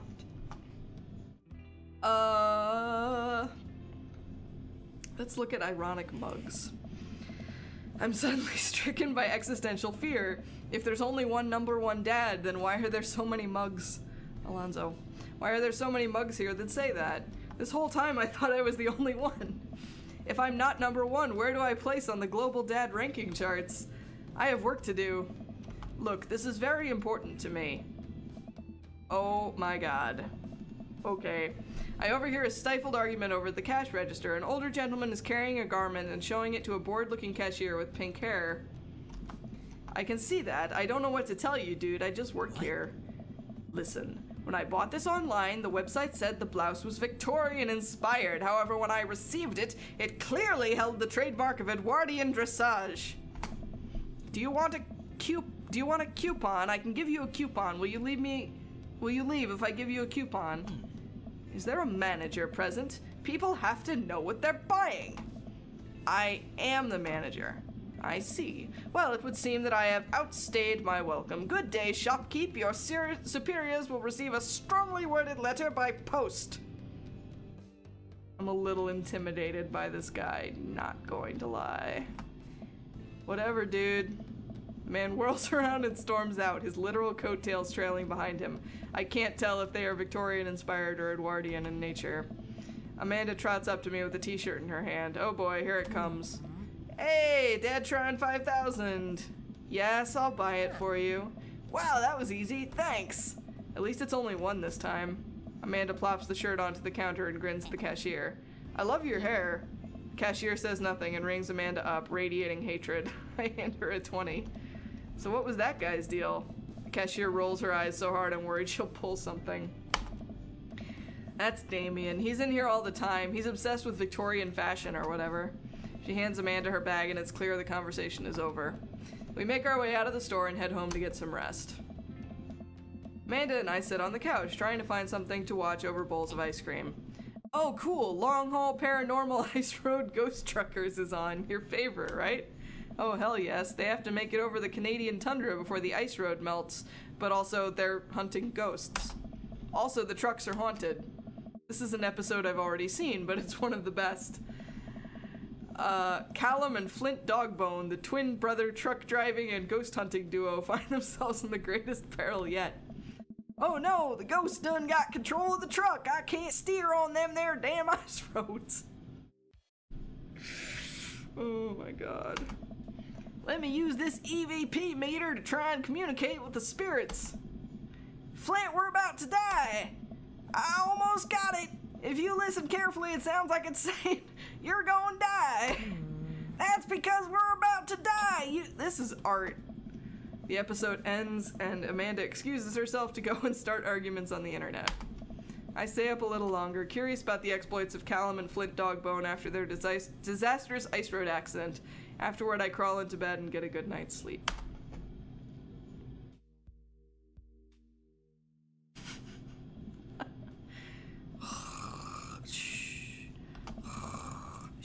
Morning, sleepyhead. 5 more minutes. You have never, ever let me have 5 more minutes, so get up. Fine. We have cereal for breakfast and spend the morning putting together furniture. Amanda is much better at interpreting the tiny manuals. We're able to put together a few shelves and one desk, but I'm pretty sure it was supposed to be a bookcase. So, you excited for the cookout today? Excited to... if there's food, I'm excited. I'm all over those terrible store-bought sugar cookies everyone brings to parties. Fight me, those things are fucking delicious. Yeah, those are bad. Fight me! I fucking love those things, okay? Clearly it's IKEA furniture, definitely. Which means there are more for me. Don't you want to meet some of the people in the neighborhood? I'll probably end up standing uncomfortably in the corner with a plate of food and hope that nobody talks to me. Dad, you're a beautiful work in progress. We will get that butterfly to emerge from the cocoon. The social butterfly. Well, we better start getting ready. We definitely don't want to be late. What? No, we have to be fashionably late. Who shows up to a cookout on time? You know what? We're going early, just because you said that. I head out the door and Amanda reluctantly follows. We walk across the street to Joseph's house with a store-bought veggie plate. I'm a terrible cook if it doesn't involve a grill. I guess we're not as early as we thought we were. Joseph's backyard is already packed with people and the smell of hot dogs wafts through the air. Small children run through a sprinkler and adults chat in small clusters. I know, right?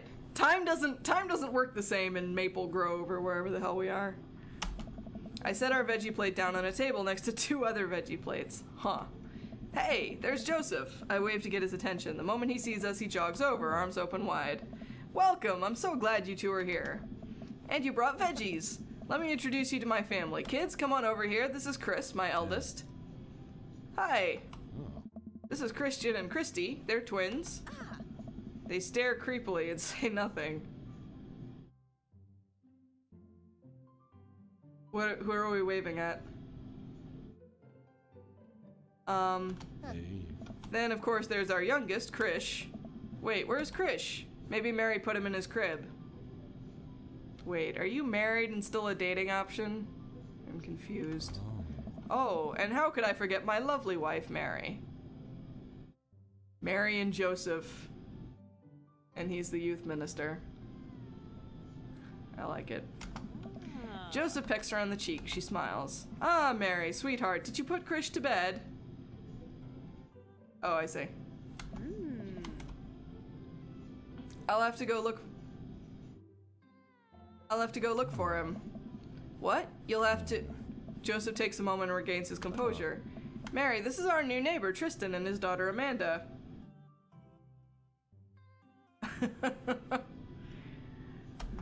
I'd shake your hand, but I have a glass of wine that I need to tend to. I love her. Nice to meet you, Mary. Charmed. Well, I have to go over there now. Okay, well, she's a dick. Oh, I didn't even catch that. Good call, Kai. I don't know, man. Mary seems like kind of a jerk. My wife has a wonderful sense of humor, but please, you two enjoy the barbecue. All the guys are really excited to meet you. Here, let me introduce you around. This is Robert. He lives just across the way. Oh, hey, it's cute brooding Dad. A haggard man nursing a glass of whiskey eyes me up and down. Hey. Hey, I'm Tristan. It's nice to meet you. He takes a long swig of his drink. Charmed. Tristan and his daughter just moved in next door. Cool. If you ever need recommendations on where to get a drink in this town, Rob's your man. I told you not to call me Rob. Lord McDonald. Right, got it. Robert ambles away without saying goodbye. Man. He's not really a people person. Wow, I think I've actually met everybody else. Great. Excuse me, Jesus, sorry. Great, I bet you're excited to get to know everyone better. Hope you both enjoy yourselves. Amanda and I mill around and try some of the food spread out on the table. Oh,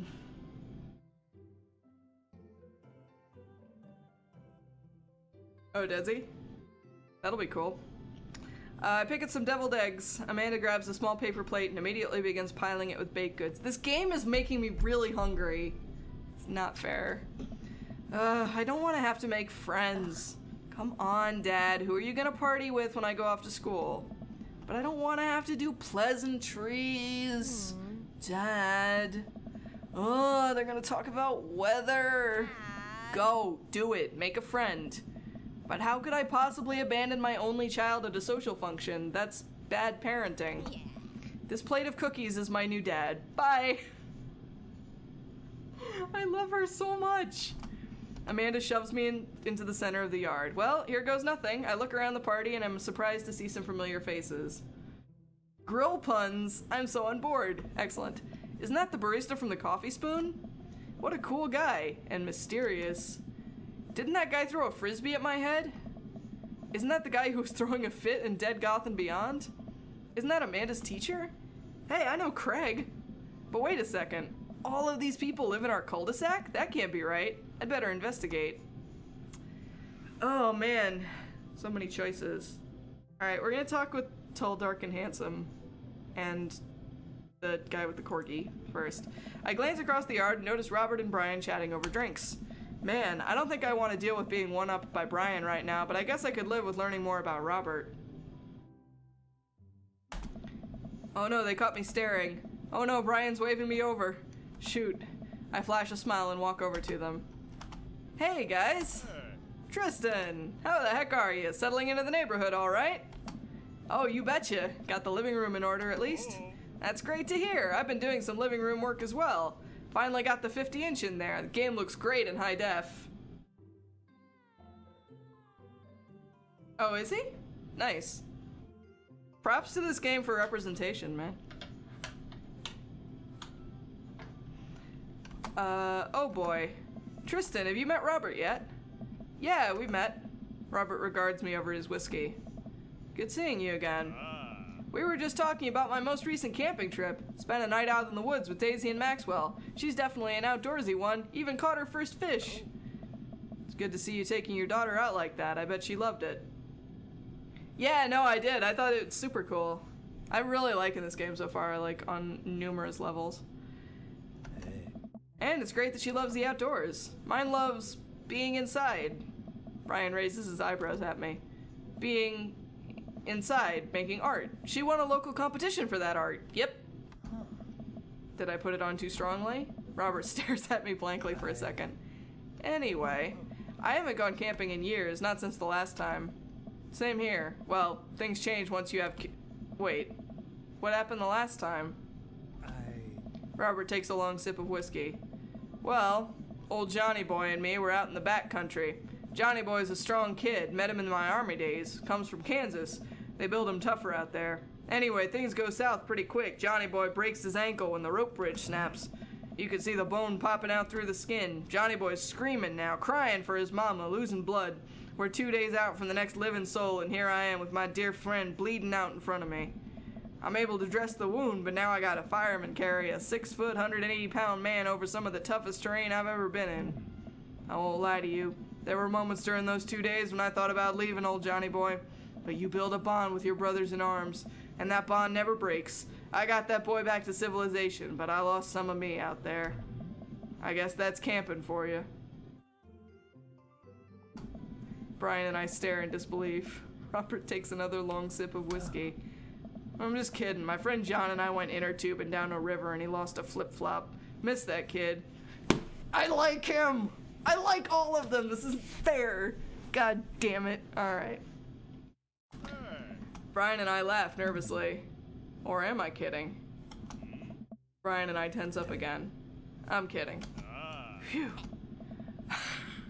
Amanda and Daisy barrel up to us laughing. Daisy is holding a paper plate in front of her like a steering wheel. We gotta get off this haunted truck! Oh no, the ghost locked the doors! Quick, hit the emergency escape button! But trucks don't have emergency escape buttons.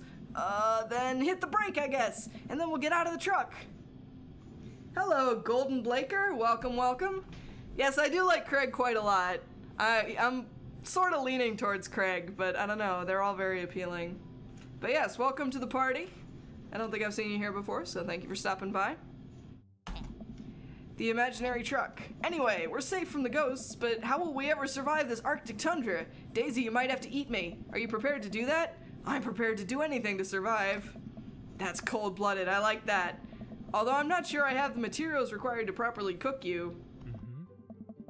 You know, that reminds me of the last time I went skiing. Robert. Wait a second. Are you guys playing Long Haul Ice Road Paranormal Ghost Truckers? Yeah! Amanda and I love that show. It's the best. Especially that episode where Callum hides Flint's keys and Flint retaliates by breaking an ancient cursed urn and sending the spirit after him. Yeah, it's such quality reality television. I don't watch a whole lot of television, but I do enjoy that show. That and war documentaries. Oh no! Everyone, hold Bree and Sarah to the internet.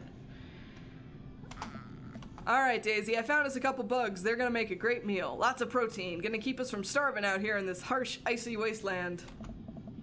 But there's a whole table of food right over Daisy, it's a game. We're playing pretend. It's what kids do. Live a little. Amanda gives Daisy a handful of gummy worms from the snack table. They eat them with mock disgust. I love Amanda so much. Let's go find kindling for a fire. Okay, but not an actual fire, because we're playing pretend? Now you're getting it. Daisy and Amanda run off. What a cute couple of kids. Man, I've never seen her get along with anyone so quickly. I guess Amanda just sort of has a way with kids. That's kind of amazing. Daisy doesn't really get along with kids her age. It's nice he's not trying to one-up me this time. Maybe we can have a regular friendship after all. Really? She just kind of keeps to herself. Her teachers say she spends every recess in the library. I think the other kids are intimidated by her intelligence. There it is. I wouldn't worry about it too much. Amanda was shy at Daisy's age too. She used to have a habit of crawling under tables and crying every time we took her to a restaurant. She bit people too. Oh, kids, right? Gotta love them. You're required to by law. I hear that. Well, since they're getting along so well, maybe we should try to put together a little play date for them. They do seem to get along really well, but the thought of continually hearing about all of Brian's accomplishments is rough. Yeah, that'd be nice. Well, I don't want to take up too much of your time. Go meet some of the other fellas. Alright. Let's go talk to Craig. I like him. Oh my. This is quite a combo. Matt and Hugo seem to be embroiled in an intense discussion. Craig looks on, smiling politely. I walk over to say hello. Well, I don't think it's fair to try and compare two art movements like that. Periods in art only exist because they're a unique byproduct of the social and political climate of a time and place, and to try to take something like, say, the Rococo period and compare it to postmodernism in America, you're completely disregarding the context in which a work of art is created. Matt and Hugo seem to be so busy talking that they don't notice me. Craig leans in. Dude, I have no idea what's happening. Talk to Craig. I turn my attention to Craig, who seems a little more attentive to my existence. How'd resistance training go the other day? Great! Little River here is a great cheerleader. Aren't you, tiny bro? Craig grabs River's arms and waves them around. You can do it, Dad! I'm so proud of you! I'm sorry for pooping on you! She must be a handful at that age.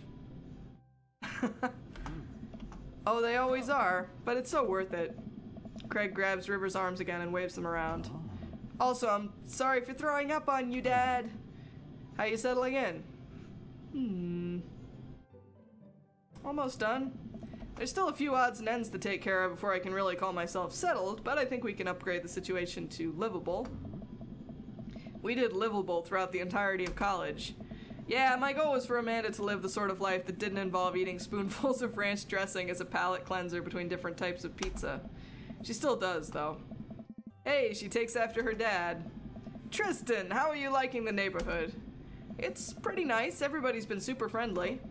Seems like your daughter's fitting in just fine. Matt points across the yard to where Amanda, Daisy, and another young girl are playing. They're all sitting cross-legged in the grass, picking weeds and weaving them into little flower crowns. It's pretty adorable. The girl I don't recognize jogs over to us. Hey. What is it, sweetheart? It's a flower crown. I thought you'd look cute in it. Well, there's only one way to find out. Matt takes the flower crown and puts it on top of his head. Hey. Am I cool now? The girl stares at him, thinking it over. Nope. But you're slightly less uncool than you were before you put it on. Oh. Ah, hey, Tristan, this is my daughter. Hello. I'm Carmencita. Amanda comes over with Daisy in tow. Dad, look! I'm making friends! Are you making friends? You better be making friends. Yeah, actually, Amanda, you remember the cool barista from the coffee shop, and my old college friend, and, your teacher. Oh, hi, Mr. Vega. I didn't realize we were neighbors. Ah. Yep. You still gonna get me that overdue term paper? Oh. Ha ha ha, great seeing you. Amanda finger guns her way out of the conversation like a champ.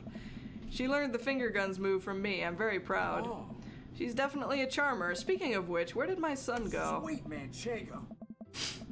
Hugo looks around the party. He must finally spot him because his eyes go wide. Ernest! Ernest Hemingway Vega, are you smoking? Ernest is holding a lit cigarette. Nope. I see Ernest across the way. He casually takes a long drag of his cigarette and then flicks it into a gutter. Unbelievable. Excuse me. Hugo marches over to Ernest, and I turn my attention to Matt and Craig.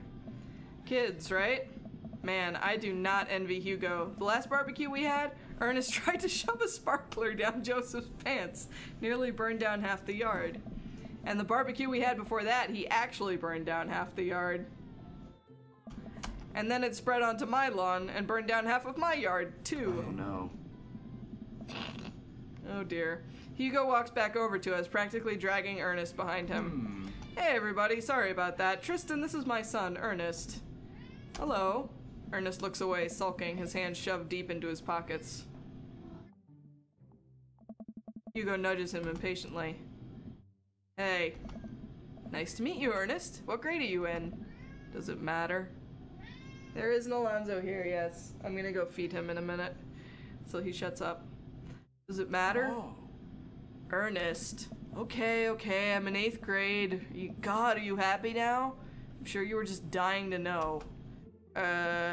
Yeah, good for you. Can I go now? I'm tired of talking to old dudes who blame my generation for the failing economy. Ouch. Ernest. Oh yeah, because I'm totally embarrassing you. Ernest puts earbuds in and storms off to stand in the corner. Well, that was certainly something. He seems nice. Hugo puts his head in his hands and sighs. I'm so sorry. He's having a really rough time. As much as I want to be the cool dad, I have to be the authoritarian dad, and he clearly resents me for it. I mean, I think as a dad and a teacher, that's about as authoritarian as you can get. Honestly, are any of us cool dads? Is it even possible to be a cool dad?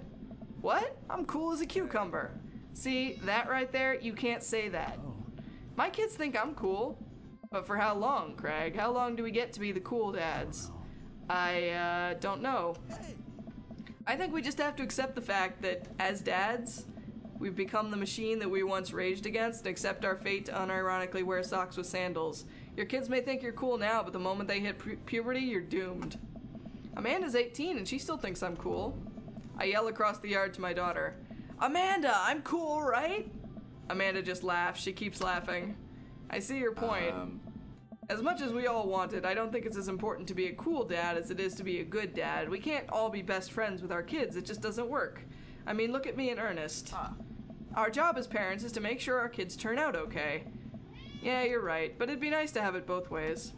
Hearing these guys talk about this makes me think of my relationship with Amanda. We get along so well, but there might come a time when it won't be like that. Is college when that happens?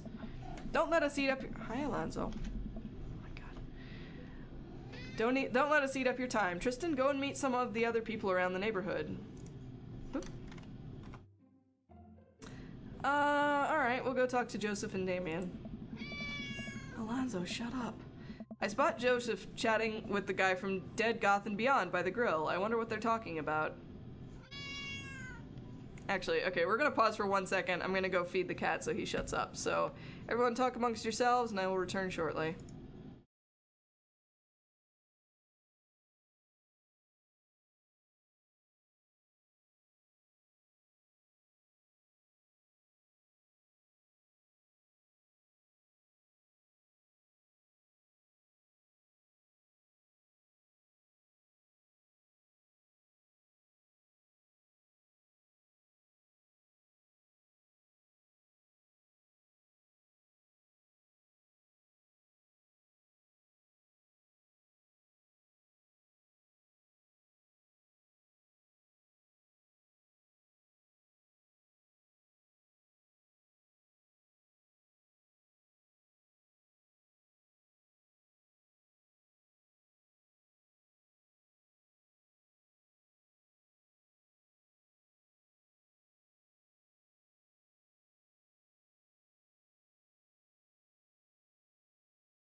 Okay, I return. Let's go talk to Damien and Joseph. So I'm curious, can you walk me through why you had your house painted black? Where do I even start? The house stays warmer in the winter, it provides an artistic contrast to the rest of the neighborhood, and it complements the crimson interior perfectly. It's definitely an interesting choice. Thank you. I'm very proud of my abode. Tristan! I was just having a conversation with Damien here about his aesthetic design choices. Damien regards me up and down with a warm but critical eye. How do you do? I don't believe I've had the pleasure. I think I saw you in Dead Goth and Beyond the other day. Damien's face turns bright red. I must apologize for my behavior on that day. You see, I take the goth lifestyle very seriously, and to be caught in a ruse by such a corporation as Dead Goth and Beyond was profoundly frustrating indeed. I hope you know that while my anger may have been justified, it was no such way for a gentleman to act. It's okay, man. Do tell me about yourself. Are you new to the area? Yes, my daughter and I just moved in the other day. She was the one I took to Dead Goth and Beyond. Very good taste on her part. Does she partake in the goth lifestyle? I think for a second. I look over to Amanda, who's hanging out with some of the older kids in the neighborhood. Hey, Amanda! Would you consider yourself goth? Amanda yells back. I wouldn't necessarily try to fall under any one specific label, but I guess if I had to choose, I would more describe myself as twee hipster with some normcore leanings. I love her! I want to be her, okay? She is great. Bats are cool, though. Ah, pity. Are you enjoying the party so far? Oh, definitely. Thanks so much for putting this on. It's nice to be in a cul-de-sac where everyone is so friendly and welcoming. Amanda walks up to the conversation. I also like The Lost Boys a lot. Really good movie. Does that count as goth? That it would, my dear. I don't believe we've had the pleasure of meeting. Damien Bloodmarch, at your service. Damien finishes the sentence with a flourish and a bow, producing a single rose and offering it to Amanda. Okay, that's impressive. Amanda blushes and returns the gesture with a curtsy. My, do you know how to treat a lady? Hello, Amanda. Seemingly out of nowhere, Joseph's twin kids appear. Are they speaking in unison? Creepy. Hey, won't you come play with us? Come play with us. Forever. Guys, enough with the creepy twin shtick. We've talked about this. Christian and Christy slowly back away. Where do you think they got that from? Mary pops into the conversation, wine in hand. I, don't know. Mary takes a long sip of the wine.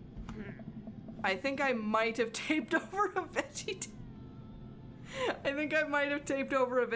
VHS with The Shining, who knows? She takes another sip of her wine. Where's Krish? Wasn't he with you? You had him a moment ago. Oh, he's probably stuffing dirt in his mouth. He'll be alright. Toddlers are pretty resilient. Mary tips her glass to me. Ain't my first time to the rodeo. It's my fourth. I have squeezed 4 little... Sweetheart, would you do me a favor and please find Krish?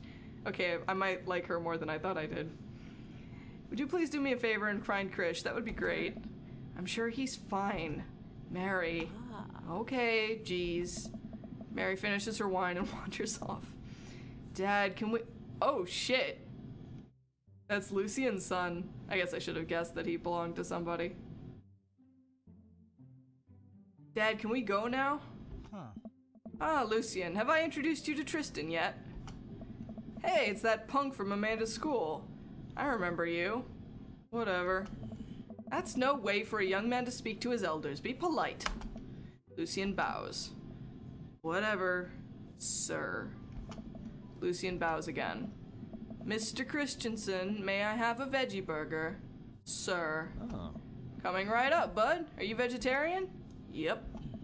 Make that 2 veggie burgers. Did you know that some people in the Victorian era were vegetarians?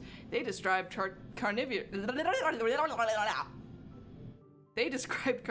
type people as bloodlappers. Dad. That's really interesting, Damien. Joseph turns to the grill. Just a hint of a tattoo. Oh-ho. Peeks out from underneath his sleeve. I can't believe I didn't notice it before. It looks like the bottom of an anchor. Whoa, is that a tattoo? Yes. Yep, I wasn't always a youth pastor, you know. That's so cool. Want to see mine? What? Lucian pulls back some rubber bracelets, revealing a lopsided... Oh dear. A lopsided 666 in black ink. My buddy gave me a stick and poke tattoo last week. I think it's healing up pretty good. Lucian! We'll talk about this later. Hey, Megan, good to see you. Welcome, welcome.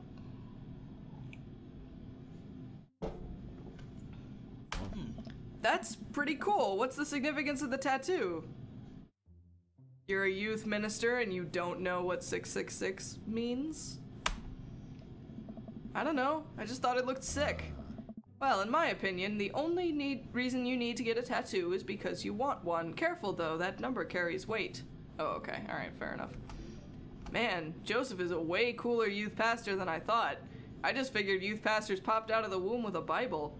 I wonder what he did before preaching. Turkey. Brie.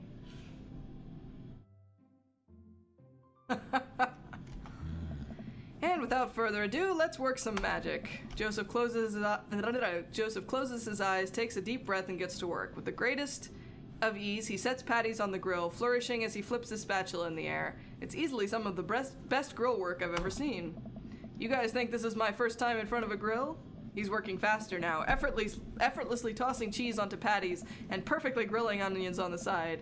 One after another, the dads take notice and crowd around Joseph to admire his masterful technique. Breast grill work, yeah. You probably didn't know this, Tristan, but Joseph's known around here for his grillmanship. He's ungrillievable. Hey. I've tried to get on his level, but I just can't catch up. Hey. Let us keep studying. He has a rare quality about him. Mustard, we keep talking about this. Can't we just appreciate the artist? I've never seen him make a mistake. Hey. Okay, we need to stop. This is getting too cheesy. Please stop. All of the children at the party boo the glorious display of puns in unison. Oh.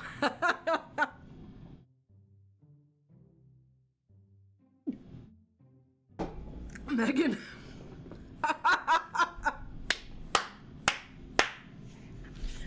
Oh god. That was amazing. Thank you, Megan. Oh god. Thanks. Alright guys, the food's ready. Please form an orderly barbecue.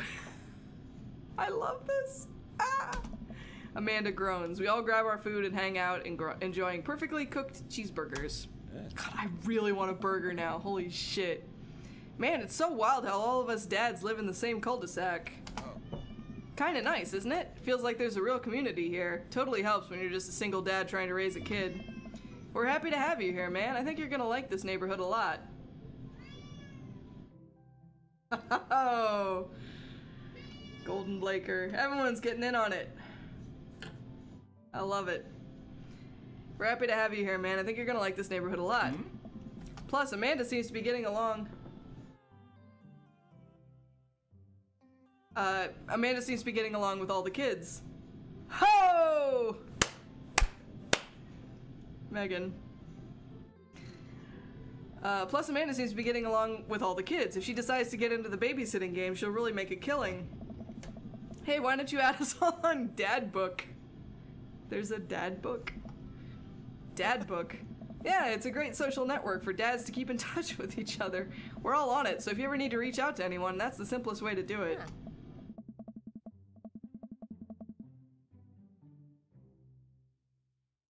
Ho! Points for Drock and Joe as well. That's beautiful. I love you guys. I love everyone in this chat so much right now. JSYK. Sorry, I'm just an old-fashioned dad. Social media goes over my head sometimes. Don't worry, Pops, I'll help you figure it out. The rest of the BBQ goes smoothly. We all trade stories and drink beer as our kids play on the lawn. Amanda breaks up a fight between Carmencita and those weird twins. I think they wanted her soul. Amanda and I walk back to our place as the sun sets over the neighborhood. Pretty fun party, don't you think?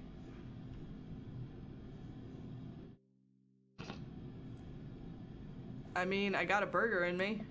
Sweetie, if I can impart any sort of wisdom upon you right now, and not that this was a bad situation, but if you're ever in an uncomfortable situation, always look for the silver lining. The silver linings get you through to the other side. We ate Rockenbergs today, and it was good. Amen. Well, hey, at least you met some other cool dads. You should hit them up on Dad Book. Maybe I will, if I ever figure out how social media works. I have a good feeling about this place. Me too, Dad. Amanda and I arrive home with the remnants of our veggie plate. Seems like no one was really into the cauliflower. Any big plans for this evening?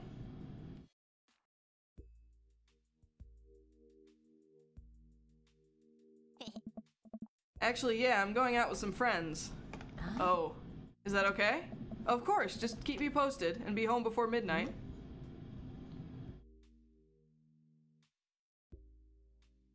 Hell yeah, Rainbow. You got it. And be careful. I will. Make good choices, of course. And call me if you need anything. Dad, you're not gonna do the thing where you wait silently for me to come home in the living room with all the lights off, are you? What? No, I've never done that, and I will never do that. Okay, do you have plans tonight? We're gonna watch that weird ghost trucker reality show. My plans were kinda to eat ice cream and watch TV with Amanda, but I'll find something to do. I'm gonna throw a party after the previous party that we just left.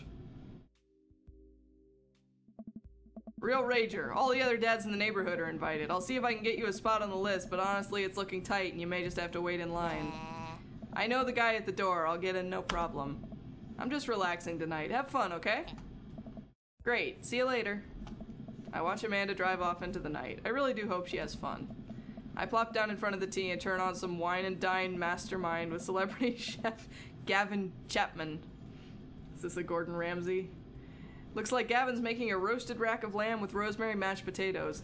This game is making me so fucking hungry. I can't handle it. I'd love to be able to cook like that. Although I think if I was actually good at cooking, I'd use my powers for evil, like just making baked Alaskas all day instead of any food with it, or foods of real nutritional substance. Man, Gavin Chapman just caught that thing on fire, but he meant to do it. What a professional. I lose track of time as I blaze through several episodes of Wine and Dine Mastermind, and also one episode of some cooking show called Meat Hell. I'm not even sure what that one was about. It was just a lot of yelling. I glance at my watch. Man, it's almost midnight. I should check in with Amanda. I send a text. Hey kiddo, you good? I wander into the kitchen as I wait for a reply. Amanda's phone is almost always in her hand, so I'm sure she'll respond soon, unless she's driving home now, in which case I hope she doesn't respond soon, because I definitely taught her better than to text and drive. I reach into the freezer and grab an ice cream sandwich. It's a little late for this, but I think I earned it after a long day of socializing. I check my watch again, and then my phone. Nothing yet. Okay, see, now I'm worried. Do I call her? Do I call the cops? No, it's too soon for that. I'll just send her a gentle reminder text. What's up? Half an hour passes. Now I'm really worried. The episodes of Gavin Chapman's Meat Hell are not only not assuaging my anxiety, but possibly exacerbating it with all the yelling, so I keep pacing around the house waiting for her to come back.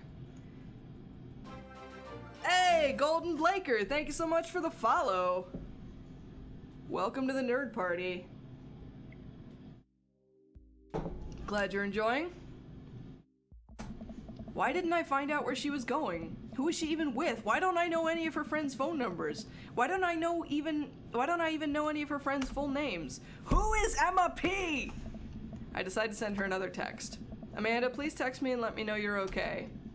I can't help but think of all the awful things that could have happened to her. Oh, thank God, it's her. Amanda opens the door and shuffles in. Finally she's back home. What's up? Sweetie, thank God you're safe. Yep. But now that I know she's okay, I'm really mad.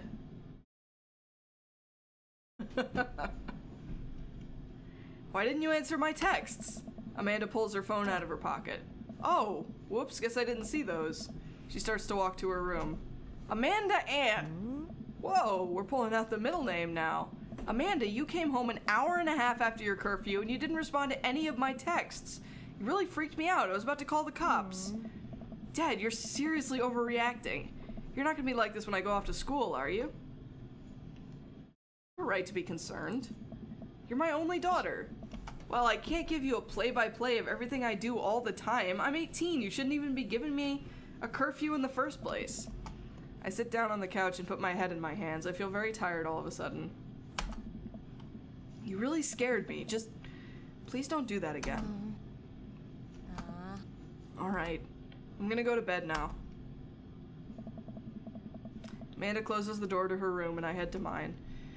Jeez. As I'm falling asleep, one thing she said keeps echoing in my mind. You're not gonna be like this when I go off to school, are you? I definitely didn't sleep well last night. I brew some strong coffee and make some scrambled eggs for Amanda as a peace offering.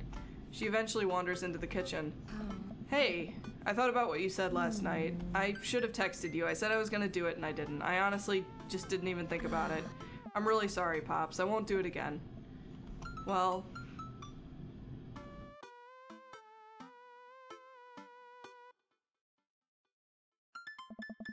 I also thought about it, and I'll try to give you your space from here on out. I gotta trust that you can take care of yourself. Yeah, that was me too, Brie. My parents never had to decide that I had a curfew because I literally never, like, did anything in my school. Except, like, organized stuff. Team Avarian. Amanda gives me a hug. Want some eggs? You know it. Sprinkle some cheese on them? Already did. Bless you. Amanda scarfs down the eggs in the time it takes me to wash the pan. Alright, I'm off to school. Smell you later. Wait a minute. Wait. Wasn't the barbecue on a Saturday? And then she went out that evening and then woke up and now it's Sunday and she has to go to school. What is time in this place? What is going on?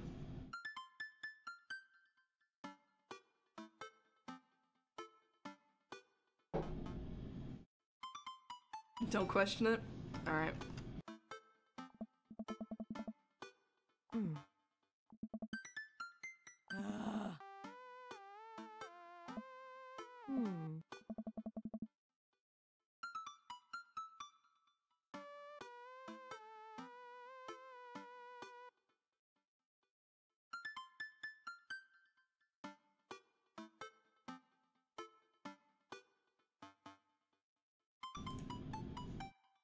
That's weird. Sorry. Alright, should be okay now. What's a social media platform? Ted, I have to go to school. Sorry, I don't know how that happened. I'm legitimately not sure because I didn't have my mouse anywhere near that, but whatever. Dad, I have to go to school. Come on, Amanda, I'm an old man. I can't put together a dad book profile on my own. Alright, I'll help you sound interesting on the internet. Amanda spends the next couple minutes setting up my profile on Dadbook, which as it turns out is a place where dads can get together and talk about fatherhood. Alonzo did it, yes. Alright, Pops, we gotta fill out your profile. Let's get some likes and dislikes. Ooh, this'll be fun. Dadbook. On a Friday night, you are most likely to... Netflix and grill. Oh my. Alright, let's see. Ghost cats. Exactly. Torment my children with dad puns. If you had one thing to take with you onto a desert island, what would it be? I understood that reference. A boat, obviously. What are your turn-ons?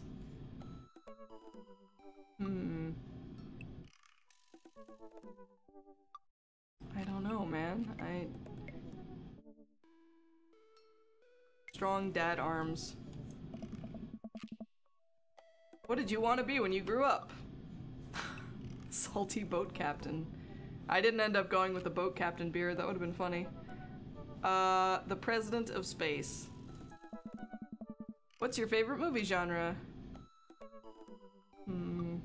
everything on Laserdisc. Oh god, I don't know. I don't like any of these things, really. Romantic comedies. What's your ideal date? Fucking A, napping together.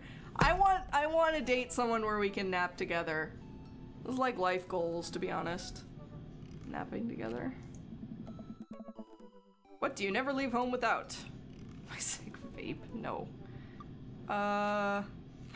Oh, my cripplingly low self-esteem. Box of word jumbles and a pen.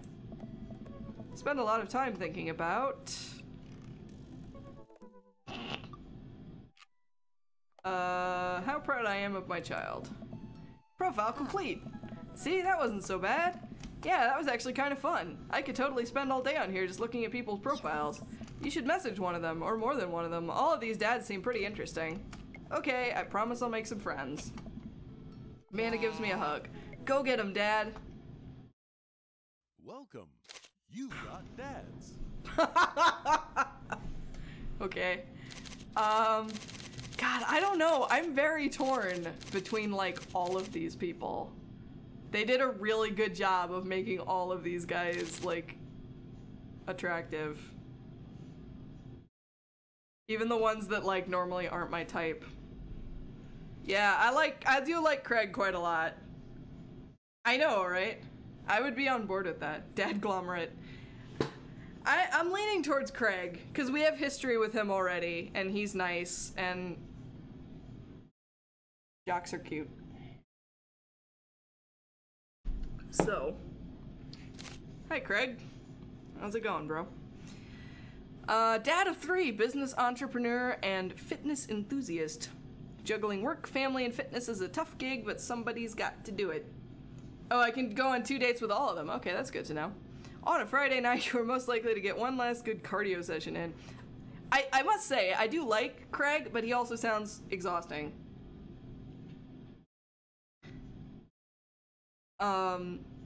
If you had one thing to take with you on a desert island, it would be a box of energy bars, a sub 6-minute mile. Oh dear. I don't know if I can live up to your sexual expectations, Craig.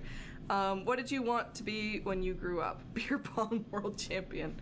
What's your favorite movie genre? Buddy cop movies. Scaling a huge...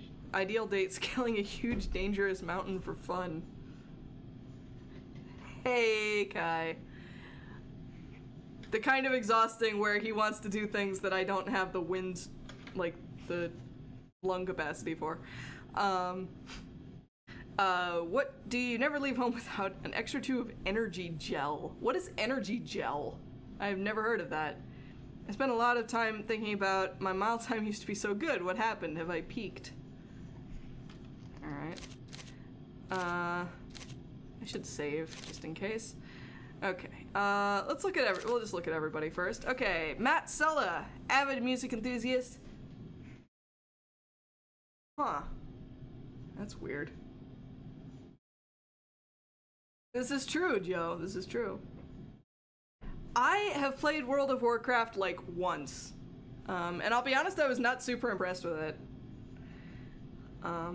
Avid music enthusiast, passionate coffee drinker. You can find me most days selling bean juice over at the Coffee Spoon or hanging out at the park with my amazing daughter. Hit me up about 80s no-wave music. On a Friday night, you're most likely to perfect my cold brew setup, one drip at a time, baby. If you had one thing to take with you on a desert island, it would be fine tunes to pass the days away. Tune-ons are multi-instrumentalism. What did you want to be when you grew up? A barista, weirdly enough. What's your favorite movie genre? Shit with subtitles. What's your ideal date? We go to the animal shelter and seriously consider adopting a cat.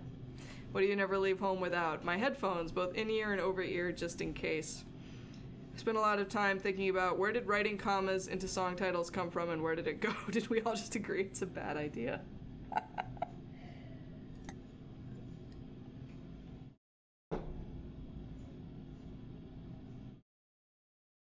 I have no idea, Sarah. Sorry.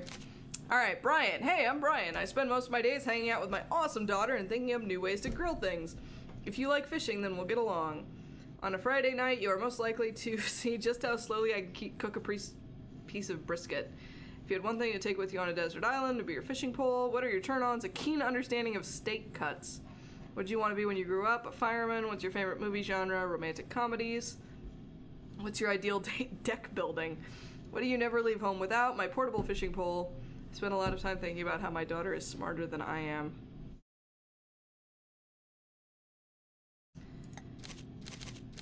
Robert. When the internet gains sentience and decides to destroy us all, you know it'll use this information against us, right? On a Friday night, you are most likely to make a deal in an alleyway, have it go badly. Who's the cop? Was it Giacomo? I trusted Giacomo. If you had one thing to take with you onto a desert island, what would it be? A gun. What are your turn-ons? Don't talk to me. What did you want to be when you grew up? Grifter.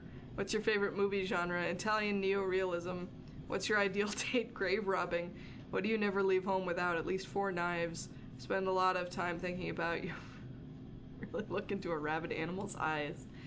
See, the thing is, like, I can't tell if he's just bullshitting on all of this. Which I get the impression he might be. We'll see. He's cute. I don't know. Alright, hi Damien. How do you do? I have finally decided to join this information superhighway. I'm not entirely sure how this works.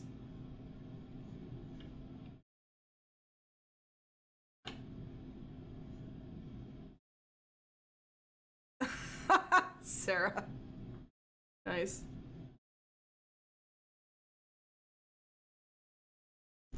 How do you do? I finally decided to join this information superhighway. I'm not entirely sure how this works, but I will try my best to understand. I love long strolls through graveyards and spending time with my son. If you would ever like to chat about the latest in Victorian fashion, the inevitability of our own demise, or black cats, please send me a letter. On a Friday night, you're most likely to listen to true crime listen to true crime podcasts while I taxidermy my newest specimens. If you had one thing to take with you onto a desert island, what would it be? A coffin. What are your turn-ons? Pronouncing bosom correctly. What did you want to be when you grew up? A bat. What's your favorite movie genre? Foreign art house horror. What's your ideal date? It's night. We are at an industrial dark wave club in Berlin. The music drums to the beat of our hearts. What do you never leave home without? An upside-down cross. I spend a lot of time thinking about mortality salience. The fuck? Okay, Damien. Okay. Hugo. Middle school teacher, high school teacher, writer of scholarly articles on 18th century literature for various esteemed publications. If you're on here to tell me that my son put a cherry bomb in your trash, I know and I'm sorry.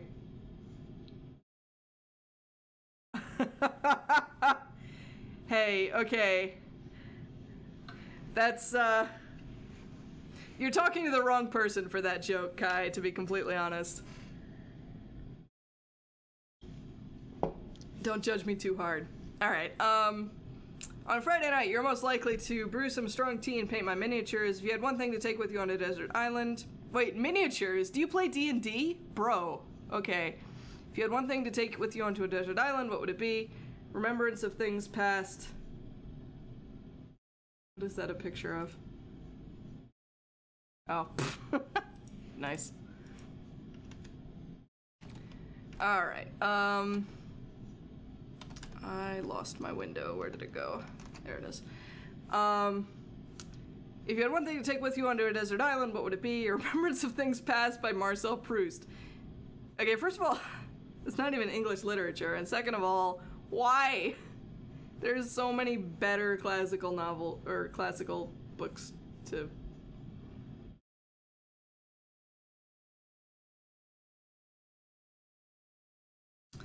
Alright, what are your turn-ons? Muscles. What did you want to be when you grew up? Movie star. What's your favorite movie genre? Nice. Documentaries on art, history. What's your ideal date? Each of us read a different book on opposite side of the couch in comfortable silence. Kind of on board with that, not gonna lie. What do you never leave home without? My glasses. Actually, I forget them at home a lot. I spend a lot of time thinking about, I worry that people who are against e-readers are more in love with the idea of books than actually reading them. Good man. Good man. That is a principled stand I can approve of. Hugo is cute without his glasses, actually. I like this better. Slightly. Alright, and Joseph. Voted Maple Bay's #1 youth minister for 5 years running, living in my hometown with my beautiful wife and our 4 amazing kids. If I'm not in church, you can catch me out on the open water, setting sail in the seas of adventure. I love playing guitar and crushing my kids at Candyland. On a Friday night, you are most likely to lead the community in a fun mixer. If you had one thing to take with you onto a desert island, it would be your 6 string. What are your turn-ons, my loving wife? Okay. What did you want to be when you grew up? Ship captain. What's your favorite movie genre? Feel-good movies. What's your ideal date? Lovely night in the town with my wife. What do you never leave home without? The good book. Okay. Spend a lot of time thinking about how I can be a better man, husband, and father. Okay. I legitimately, like, don't know. They're all appealing in different ways. Yeah, I'm not really leaning towards Joseph. He weirds me out a little bit, but I think we're gonna start with Craig. No, you can date him, evidently, but he's married, which weirds me out a little bit. Anyway, we're gonna message Craig because he is our buddy, and I like him. And I'm digging his, like, eyebrow scar. I wonder what Craig's up to today. I navigate to Craig's dad book page and type out a message. Hey bro, or should I say neighbor, let's catch up like old times. I don't think so. I think a number of the,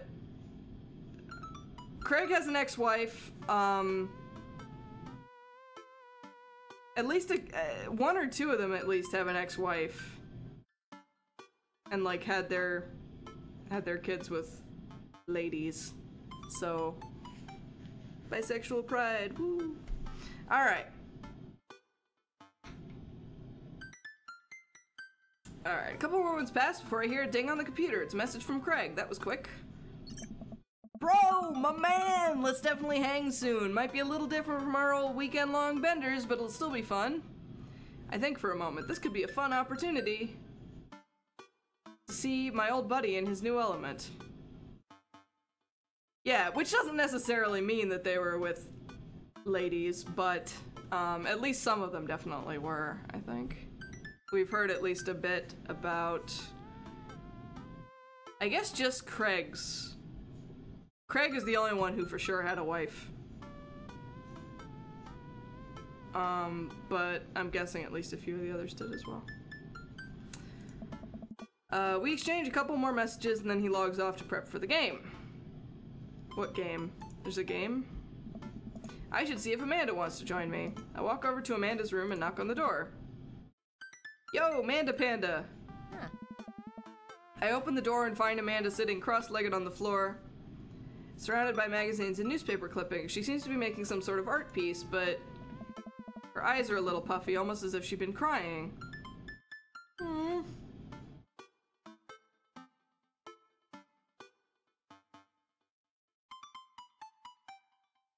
Amanda, why have you been crying? Let me hug you. Hey, are you alright? Oh, yeah, I'm fine. I just got sad because I realized that dogs are too often killed off in movies to elicit emotional responses from the audience instead of being given the respect that they deserve. I love you, but also please.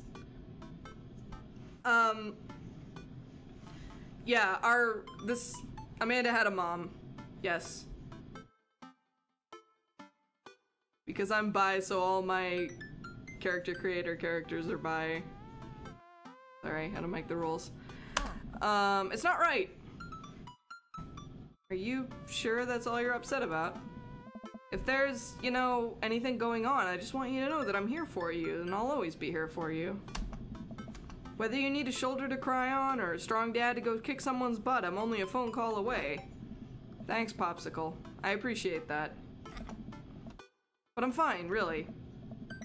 Actually, that's not entirely true. Some of my shepherds and Dragon Age OCs are straight, but most of them are bi. I'm unconvinced, but I'll stop badgering her about it. Actually, you know what? I have a whole gamut, but this one is bi, so. stop making absolute statements. Anyway, I'm unconvinced, but I'll stop badgering her about it. I'm sure she'll tell me when she's ready. Yeah, exactly, Tommy. What you working on? Just a collage for class. We're supposed to make a piece that represents our goals for the future. I take a closer look at her collage. That's a lot of dogs. I love her! I am basically Amanda. It's mostly dogs, yeah. Aw. They're still around. In my head. I have a mix of everything. Really. Jenna is pretty great. I've been meaning to do more like Mass Effect edits and stuff, so keep an eye on my timeline. Maybe you'll see more of her at some point soon. It's mostly dogs, yeah. Did you need something? Craig invited us to a softball game. Wanna go? Remember that one time you signed me up for softball and you bought me all the gear and then you took me to the first game and then someone hit a ball toward me and I just ran off the field crying? And then you hid in the dugout and would scream if I tried to pick you up, yes. I was afraid of baseballs. I thought you were a gigantic sentient softball. Aw, thank you, Brie. So does that mean you don't want to go? Amanda gets up and looks at me dead in the eye, determined. Alright. Good luck with it all, Golden Blaker. Thank you. Aww. I'm finally ready to face my fears head on. Let's do this. Atta girl, Amanda. Fun fact. Fun Roz fact. I played softball for several years in late middle school and early high school. And I was not terrible. I was not great. I couldn't hit the ball very well, but I could field pretty well. And I was okay. But at one point they were like, we should have you try to play pitcher. And I was like, okay, cool.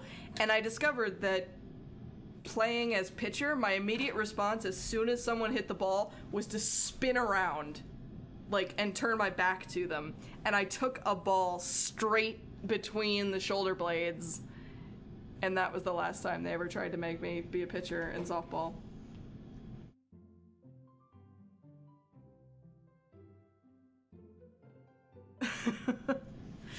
So that's my limited sports stories. I did play a reasonable amount of sports. I want to go back to judo. Judo was fun. I need to get back to that at some point. It was the only sport I was ever really good at. Yeah, same, Sarah, for sure. Or Discord. Yeah, you said Discord. Skype or Discord, yeah. Alright, Amanda and I make the short drive out to the local softball field. For a kid's softball game, it's pretty packed. We clamber up the bleachers and take our seats in the top row. I don't see Craig anywhere. Aww. So when did the kids start crying and running off the field? You know that your relationship with softball is different from everyone else's relationship with softball, right? Okay, but if I don't see some kids cry, I'm gonna be pretty disappointed. For nostalgia purposes, of course, not because I take joy out of children fighting for my amusement. Definitely not that. The game starts and the kids run out onto the field. I see Craig by the dugout with a clipboard. He has River strapped to his chest, as per usual. There's a guy in a pancake costume doing jumping jacks across the field. I guess that's the mascot. Reading the kids' brightly colored jerseys, I see that it's the Maple Bay Flapjacks against the Pinewood Ocelots. Go Flapjacks? Are we in Canada? Is that what's happening here?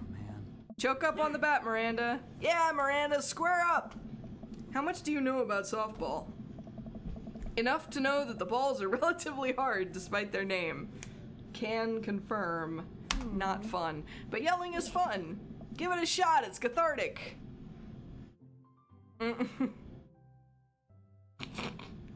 What's important is that you're having fun. Go, friendship and kindness. I'm such a nerd, Dad. Yes. Dad, could you kick it up a notch? Maybe throw some spice on that papaya? Sure thing, honey. I believe in you, Miranda! We watch a couple of innings of softball. They aren't ready for the major leagues yet, but Craig's trained his team pretty well. It seems like he's really good with kids. Keg Stand Craig is good with children. Whoa. It's amazing how hard they're hitting the ball and how no one has run off the field crying yet. Amanda, dear, you have to let it go. Let what go? I'm perfectly fine. The opposing team is up at bat. They hit a fly ball out into center field. The tiny little girl tries to get under the ball. Oh no! but it misses her glove and hits her straight in the forehead. See? It's a completely justifiable fear. The girl plops down on the grass and starts crying. Craig makes a beeline to her, checking out her forehead and comforting her until her parents arrived. He carries her off the field as she sobs. My heart. He's a sweetheart. And buff. Can't handle this. Man, it's strange to think about how this was the guy who once backflipped off a roof and into a pool while shotgunning a beer. He's so responsible now. The game resumes after the girl calms down a bit and we watch a couple more innings. Craig's team is crushing the other team in the 9th inning. The Ocelots seem to have given up by this point. I see one outfielder eating fistfuls of grass. Alright, have a good night, Kai. Thank you for coming. A batter on the other team knocks a foul ball into the stands. I follow the trajectory and... oh no, it's coming right for me! Oh no! Oh no, oh no, no, no, no. I close my eyes and brace for impact. Is Craig gonna save me?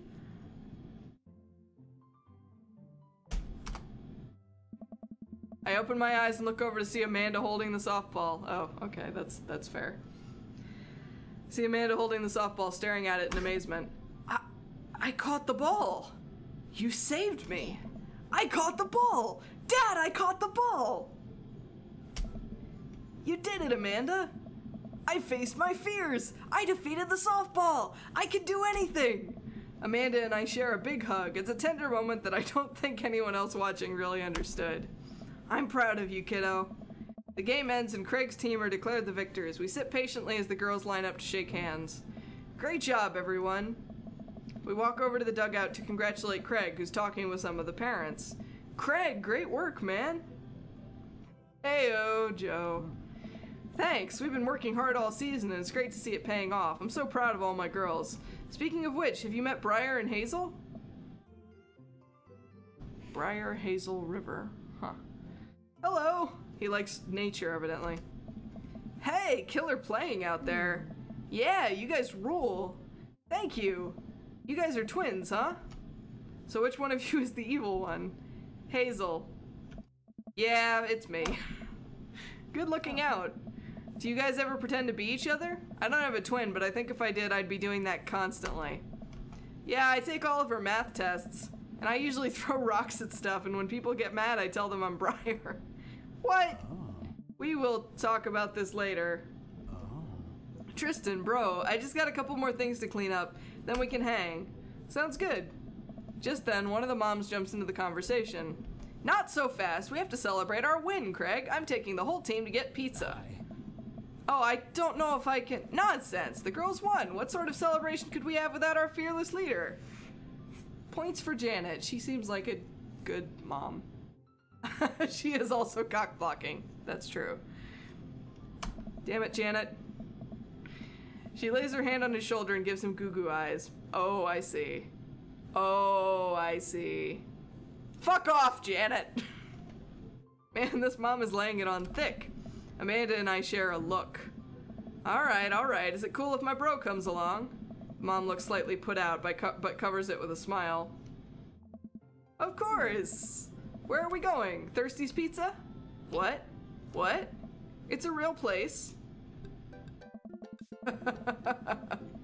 An endless stream of girls clad in softball gear.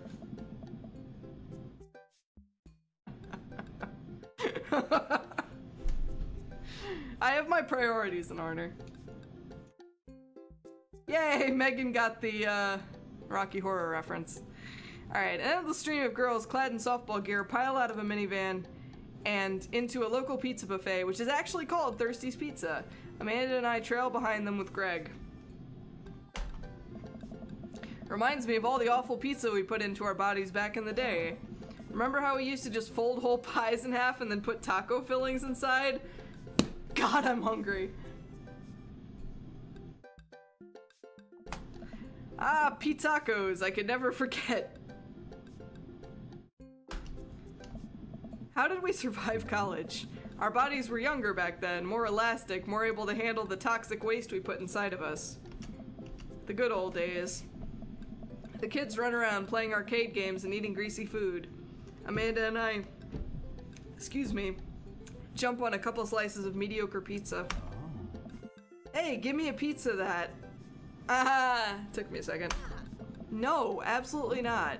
I'm just kidding. I'm strictly eating salad here. He has a cute smile, okay? Rah. Oh my god, Tavi. What? No. Or Ari.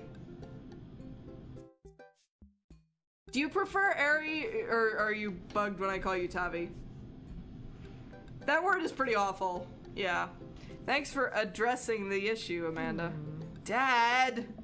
A different mom walks up to us, talking to Craig as if we weren't even there. Tavi's good? Alright. I don't know why, like, most people get their, I've like drifted into calling them by their actual names, but you're always like Tavi to me. Even though I know perfectly well that you're also Ari. I don't know. I just like the name, to be honest. It's a cool name. No, Megan! Stop! A different mom walks up to us, talking to Craig as if we weren't even there. Craig, thank you so much for looking after our kids. My daughter tells me every day about how great you are. Oh, I'm happy to look after them. Definitely helps that I have kids of my own. It's been so hard since Daniel left. I'm glad to know that my children have a strong male role model in their lives. Seriously. Yeah. Amanda and I look at each other again. Craig gets it from all angles, huh? Craig smiles sheepishly. Thank you so much, dude. Greg holds his fist up for a fist bump from the mom in what I think is a maneuver to lighten the conversation.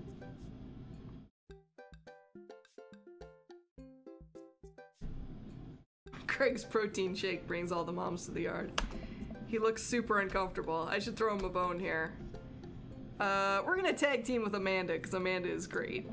I give Amanda another knowing look and she hits me back with a nod. She understands. Amanda puts a hand to her stomach and looks at me with puppy dog eyes. Dad, I don't feel so good. I think I ate too much pizza. Oh no, sweetie, you're not gonna projectile vomit everywhere, are you? Heyo. Heyo. Yeah, I think I'm going to projectile vomit everywhere right now. The words projectile vomit and right now usually seem to get everyone to clear out, but Martha's not budging. Back it up, Martha, you're in the splash zone. I drank a lot of orange juice this morning and it's feeling pretty acidic. You'll be fine. Amanda shoots me a worried look. This con is going sideways. I should have known that a mom of all people would know the fake puke scam. Well, I guess it went away and I'm fine now and nothing's wrong. She turns her back on me to talk to Craig. So I'm taking Hazel and Briar tonight for the sleepover? Yep, they're pretty excited about it. You'll keep them out of trouble, right? Oh, of course. But I could always use help watching after everyone tonight if you're not doing anything. Wow, this lady is really going for the gold. Ha! It'll actually be nice to have a night to myself in River, but thanks for the invite. Martha, you might want to grab your child. She's stuffing pizza into a coin slot. Martha angrily turns her attention toward her daughter. Tiffany, not another arcade machine, I swear, if we have to buy it! Martha storms off towards her kid. Fuck you, Martha. She seems nice. Yeah, the team is one big weird family. It takes all sorts, right? Tiffany, don't eat the tokens! Tiffany's a stellar hitter. Phew, finally think I have time to talk to Craig now.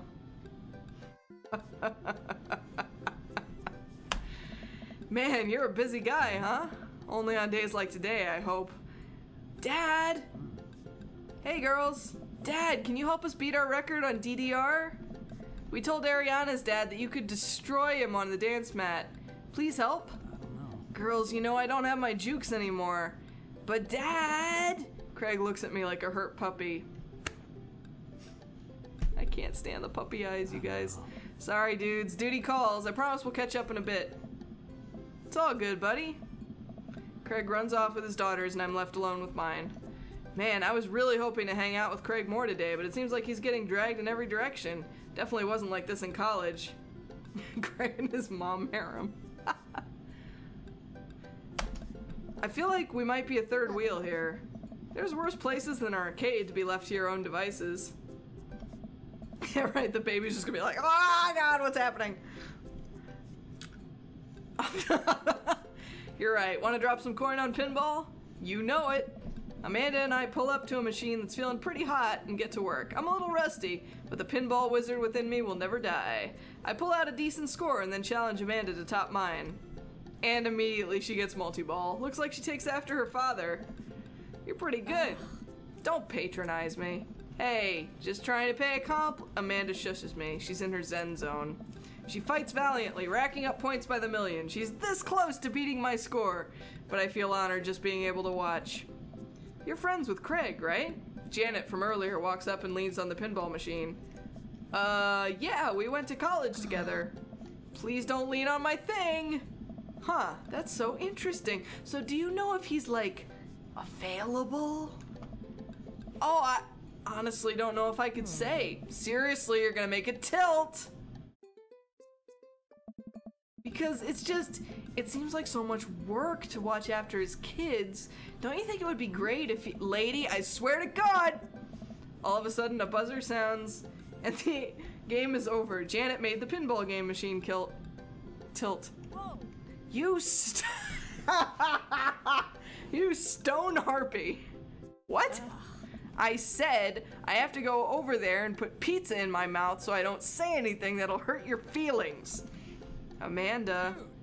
Bro! What's going on? Now's our chance. If we don't get out of here now, we're stuck for the rest of the night. I wrangle Amanda and say some quick goodbyes with Craig. We head out of the pizza place. Finally. Amanda promises that she'll keep the couch warm for me and heads home. See, Amanda is not a cock block. Points. Props. Hope you don't mind me bringing you back here, bro. Not at all, dude. It's good to finally get you all to myself for a second. River burps. Well, almost all of myself. Hold up. Craig walks over to the trunk of his car and pulls out 2 gloves and a softball. Up for some catch? This might be less catch and more you throwing the ball and me running after it, but sure. We stand in the middle of the empty baseball diamond and start tossing the ball back and forth. I have a cooler in my car that we could grab, but there's only juice boxes in there. Man, fatherhood is strange. You're telling me. I can't believe I'm looking back to my keg stand Craig days and reminiscing about it. Those were some good times. I don't know anyone else who could pull off the rare horizontal keg stand. It was a feat of discipline, bro. Trust me. I know, right? Yeah, it's a little concerning. I haven't properly hung out with Craig in so long. I don't even know where to begin. Ask about coaching softball. Aw, he liked that. So, is softball coach the life you wanted, or was it the life that was thrust upon you? I'll admit that I was hesitant at first. Briar and Hazel had so much energy that we just had to get them into sports, but no one was there to run the team. The more I did it, the more I saw how much it meant to all the girls. I'm worried there'd be a riot if I quit. I would also be afraid of a bunch of tiny children with metal bats. Oh. They're quick and they work as a team. I've trained them too well. They'd take you down like a pack of velociraptors on a T-Rex. Exactly. Ask about the business. Yay, happy. So, you run a business now? Yep, we sell fitness gear, imports and exports mostly, but we're coming up with our own line of athleisure wear soon. I nod. I mostly use my sweatpants for watching TV and not, you know, sweating. Sounds like you'd make a killing. If you ever need athletic gear, I've got your back. You could sponsor me. I'll rep your athleisure wear brand while I mow my lawn. That is the glamorous lifestyle we're catering to, yes. Alright, ask about kids. I can't believe you're a father of 3. Neither can I. You know me, I'm an indecisive person. You switched your major 4 times. Yeah, I had no idea what I wanted to do with my life, but raising kids... When Briar and Hazel were born, it all finally made sense. It was like all the time I had spent trying to figure things out led to them. I couldn't be happier about it. I don't think I've ever cared about anything as much as I care about them. I had the exact same feeling when Amanda was born. It was the best thing to ever happen to me. It could be the only thing that ever happened to me, and I would still be proud of the life I lived. It's nice out here. Quiet. Must be good to get away from the softball moms for a bit, huh? Christ, Janet. Yeah, that was a lot. Are they always like that? Actually, this wasn't nearly as bad. Yikes. I'm just so not interested. Well, what are you interested in?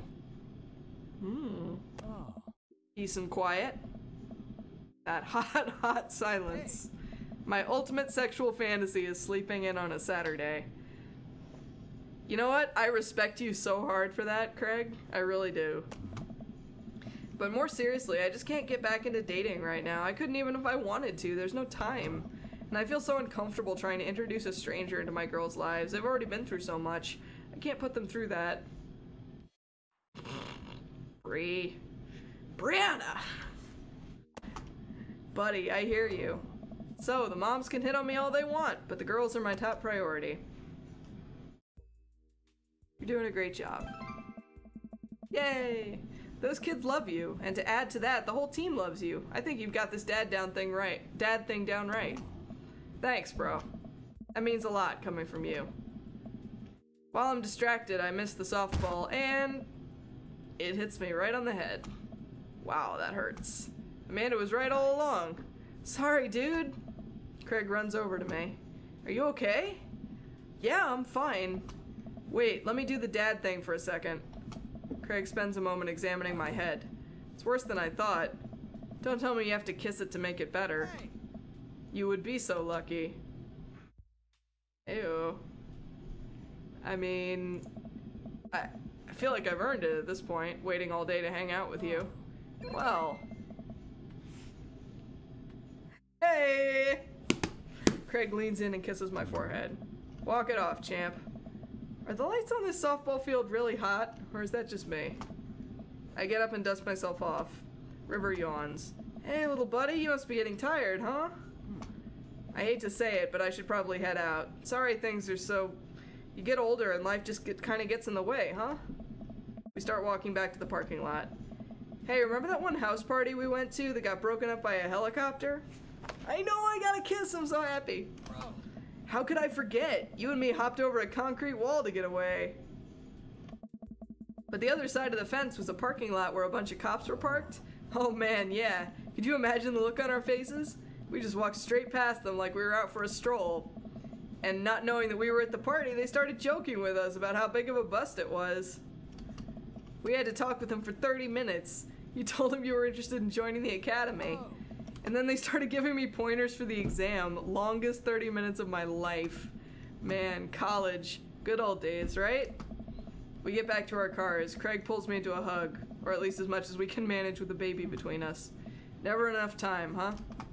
Guess not. Oh. Let me make it up to you. Let's hang soon, yeah? I'd like that. I yawn as I walk through the door, spotting Amanda hunched over her collage, glue stick in hand. Burning the midnight art oil? Figured I might do something productive between episodes of Shark Hunter lip sync battles. Do the sharks lip sync or do the shark hunters lip sync? Oh. Yeah, same, Tavi, to be honest. Yes.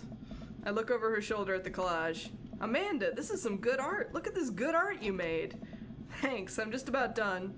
Like before, it's still a lot of dogs. In one corner is a giant pile of cash. In the other, it's... Amanda, is that me? Yep. The whole thing is about my goals for the future, and those are basically just to sit on a giant pile of money and with my 20 dogs and also have a strong and mutually supportive relationship with my father into adulthood. Aw. Oh, now you've done it. Get ready to watch your dad cry. Here it comes. It's happening. Aw, Dad. You did this with your good art. She pats me on the back. Hey, how was your hang with Craig? I wipe a tear from my eye. It was good. That Craig guy sure is busy. Yeah, dude, the softball life isn't for quitters. Also, I'm very proud of you for facing your fears today. I'm on top of the world, Pops. I should start facing my fears more often. Oh yeah? How about tomorrow we hit some empty parking lots and practice, dare I say, parallel parking? Baby steps, Dad. I'll work my way up to it. Alright, I'm gonna hit the hay. Take care of late night television for me, alright? I'll let them know you said hey. Alright, first date complete, sort of. Oh, you get graded? Oh, fuck.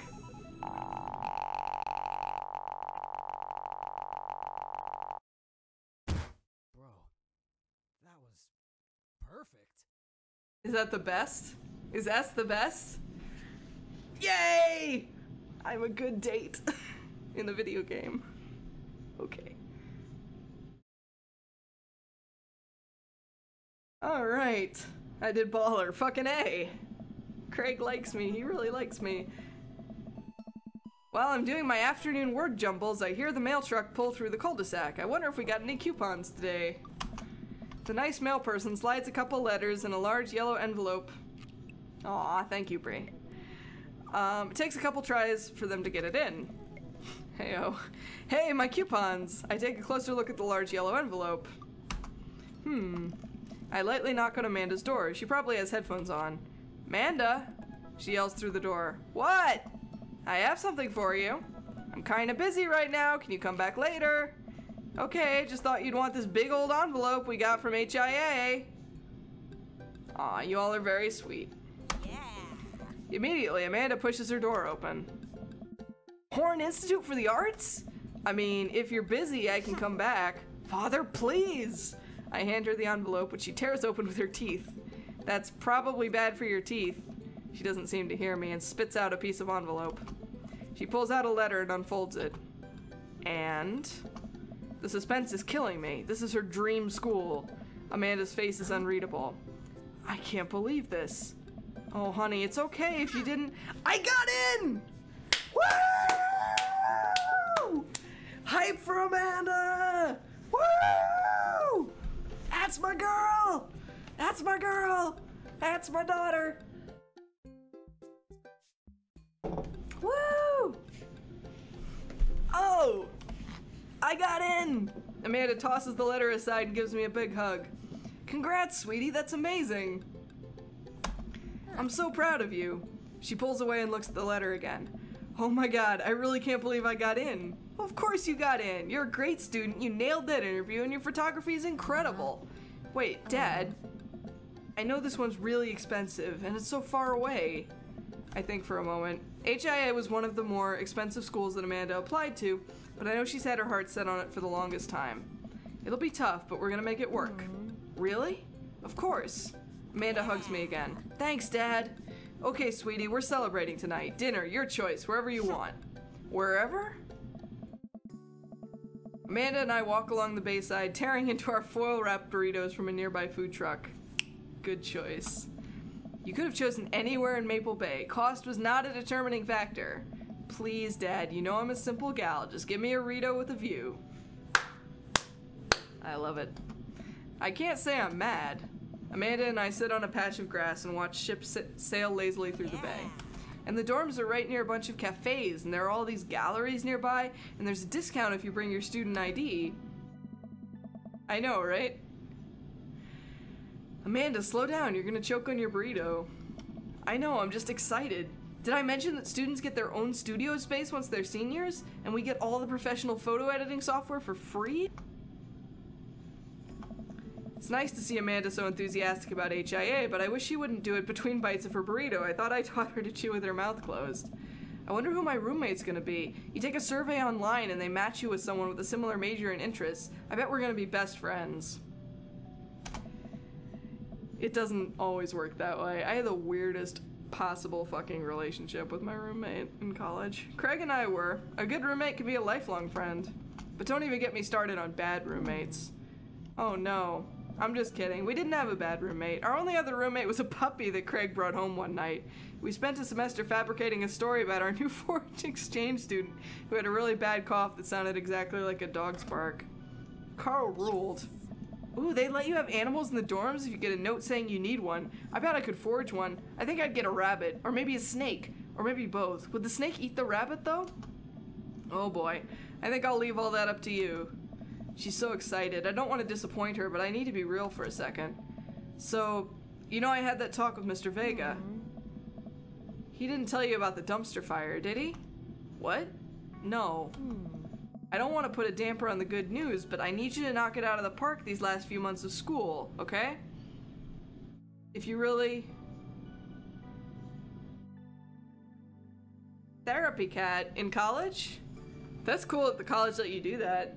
That's very cool. I need you to knock it out of the park these last few months of school, okay? If you really want to go to Horns, we need that scholarship money. I know you can do it. Okay, I promise I'll try harder. I pat her on the back. Think you can handle a 14-hour drive to come home for the holidays? There's gonna be some treacherous ice roads to cross. Don't even get me started on the paranormal occurrences. Well, it'll be worth it if I get to see you. Aw. My eyes immediately well up with tears. Oh, Dad, don't cry. Sorry, I'm just very, very proud of you. You're all grown up now and you're such a good person, and I hope you know how important you are to me. My roommate in college, we were really good friends the first year and started drifting apart the second year, and the third year it got very weird, and she would have naked party. I was in a suite with her and 2 other people, and she would have naked parties in our room. Like, not sex, but just people coming over and hanging out naked. And me and our other 2 roommates were just like, what? It was very uncomfortable. Also, I had to take care of her a whole bunch when she would get, like, trashed on tequila, so that was fun. Anyway. College was a weird period for me. I wasn't in a very great state at that point anyway, and it was just, yeah, weird. Tavi. Anyway, this is cute though. Dad, stop. You're gonna make me cry too. It's too late, honey. It's happening. Dad, I can't get tears in my burrito. It's gonna make it taste sad. I pull Amanda in for a hug and kiss her on the forehead. Love you, kiddo. Love you too, Pops.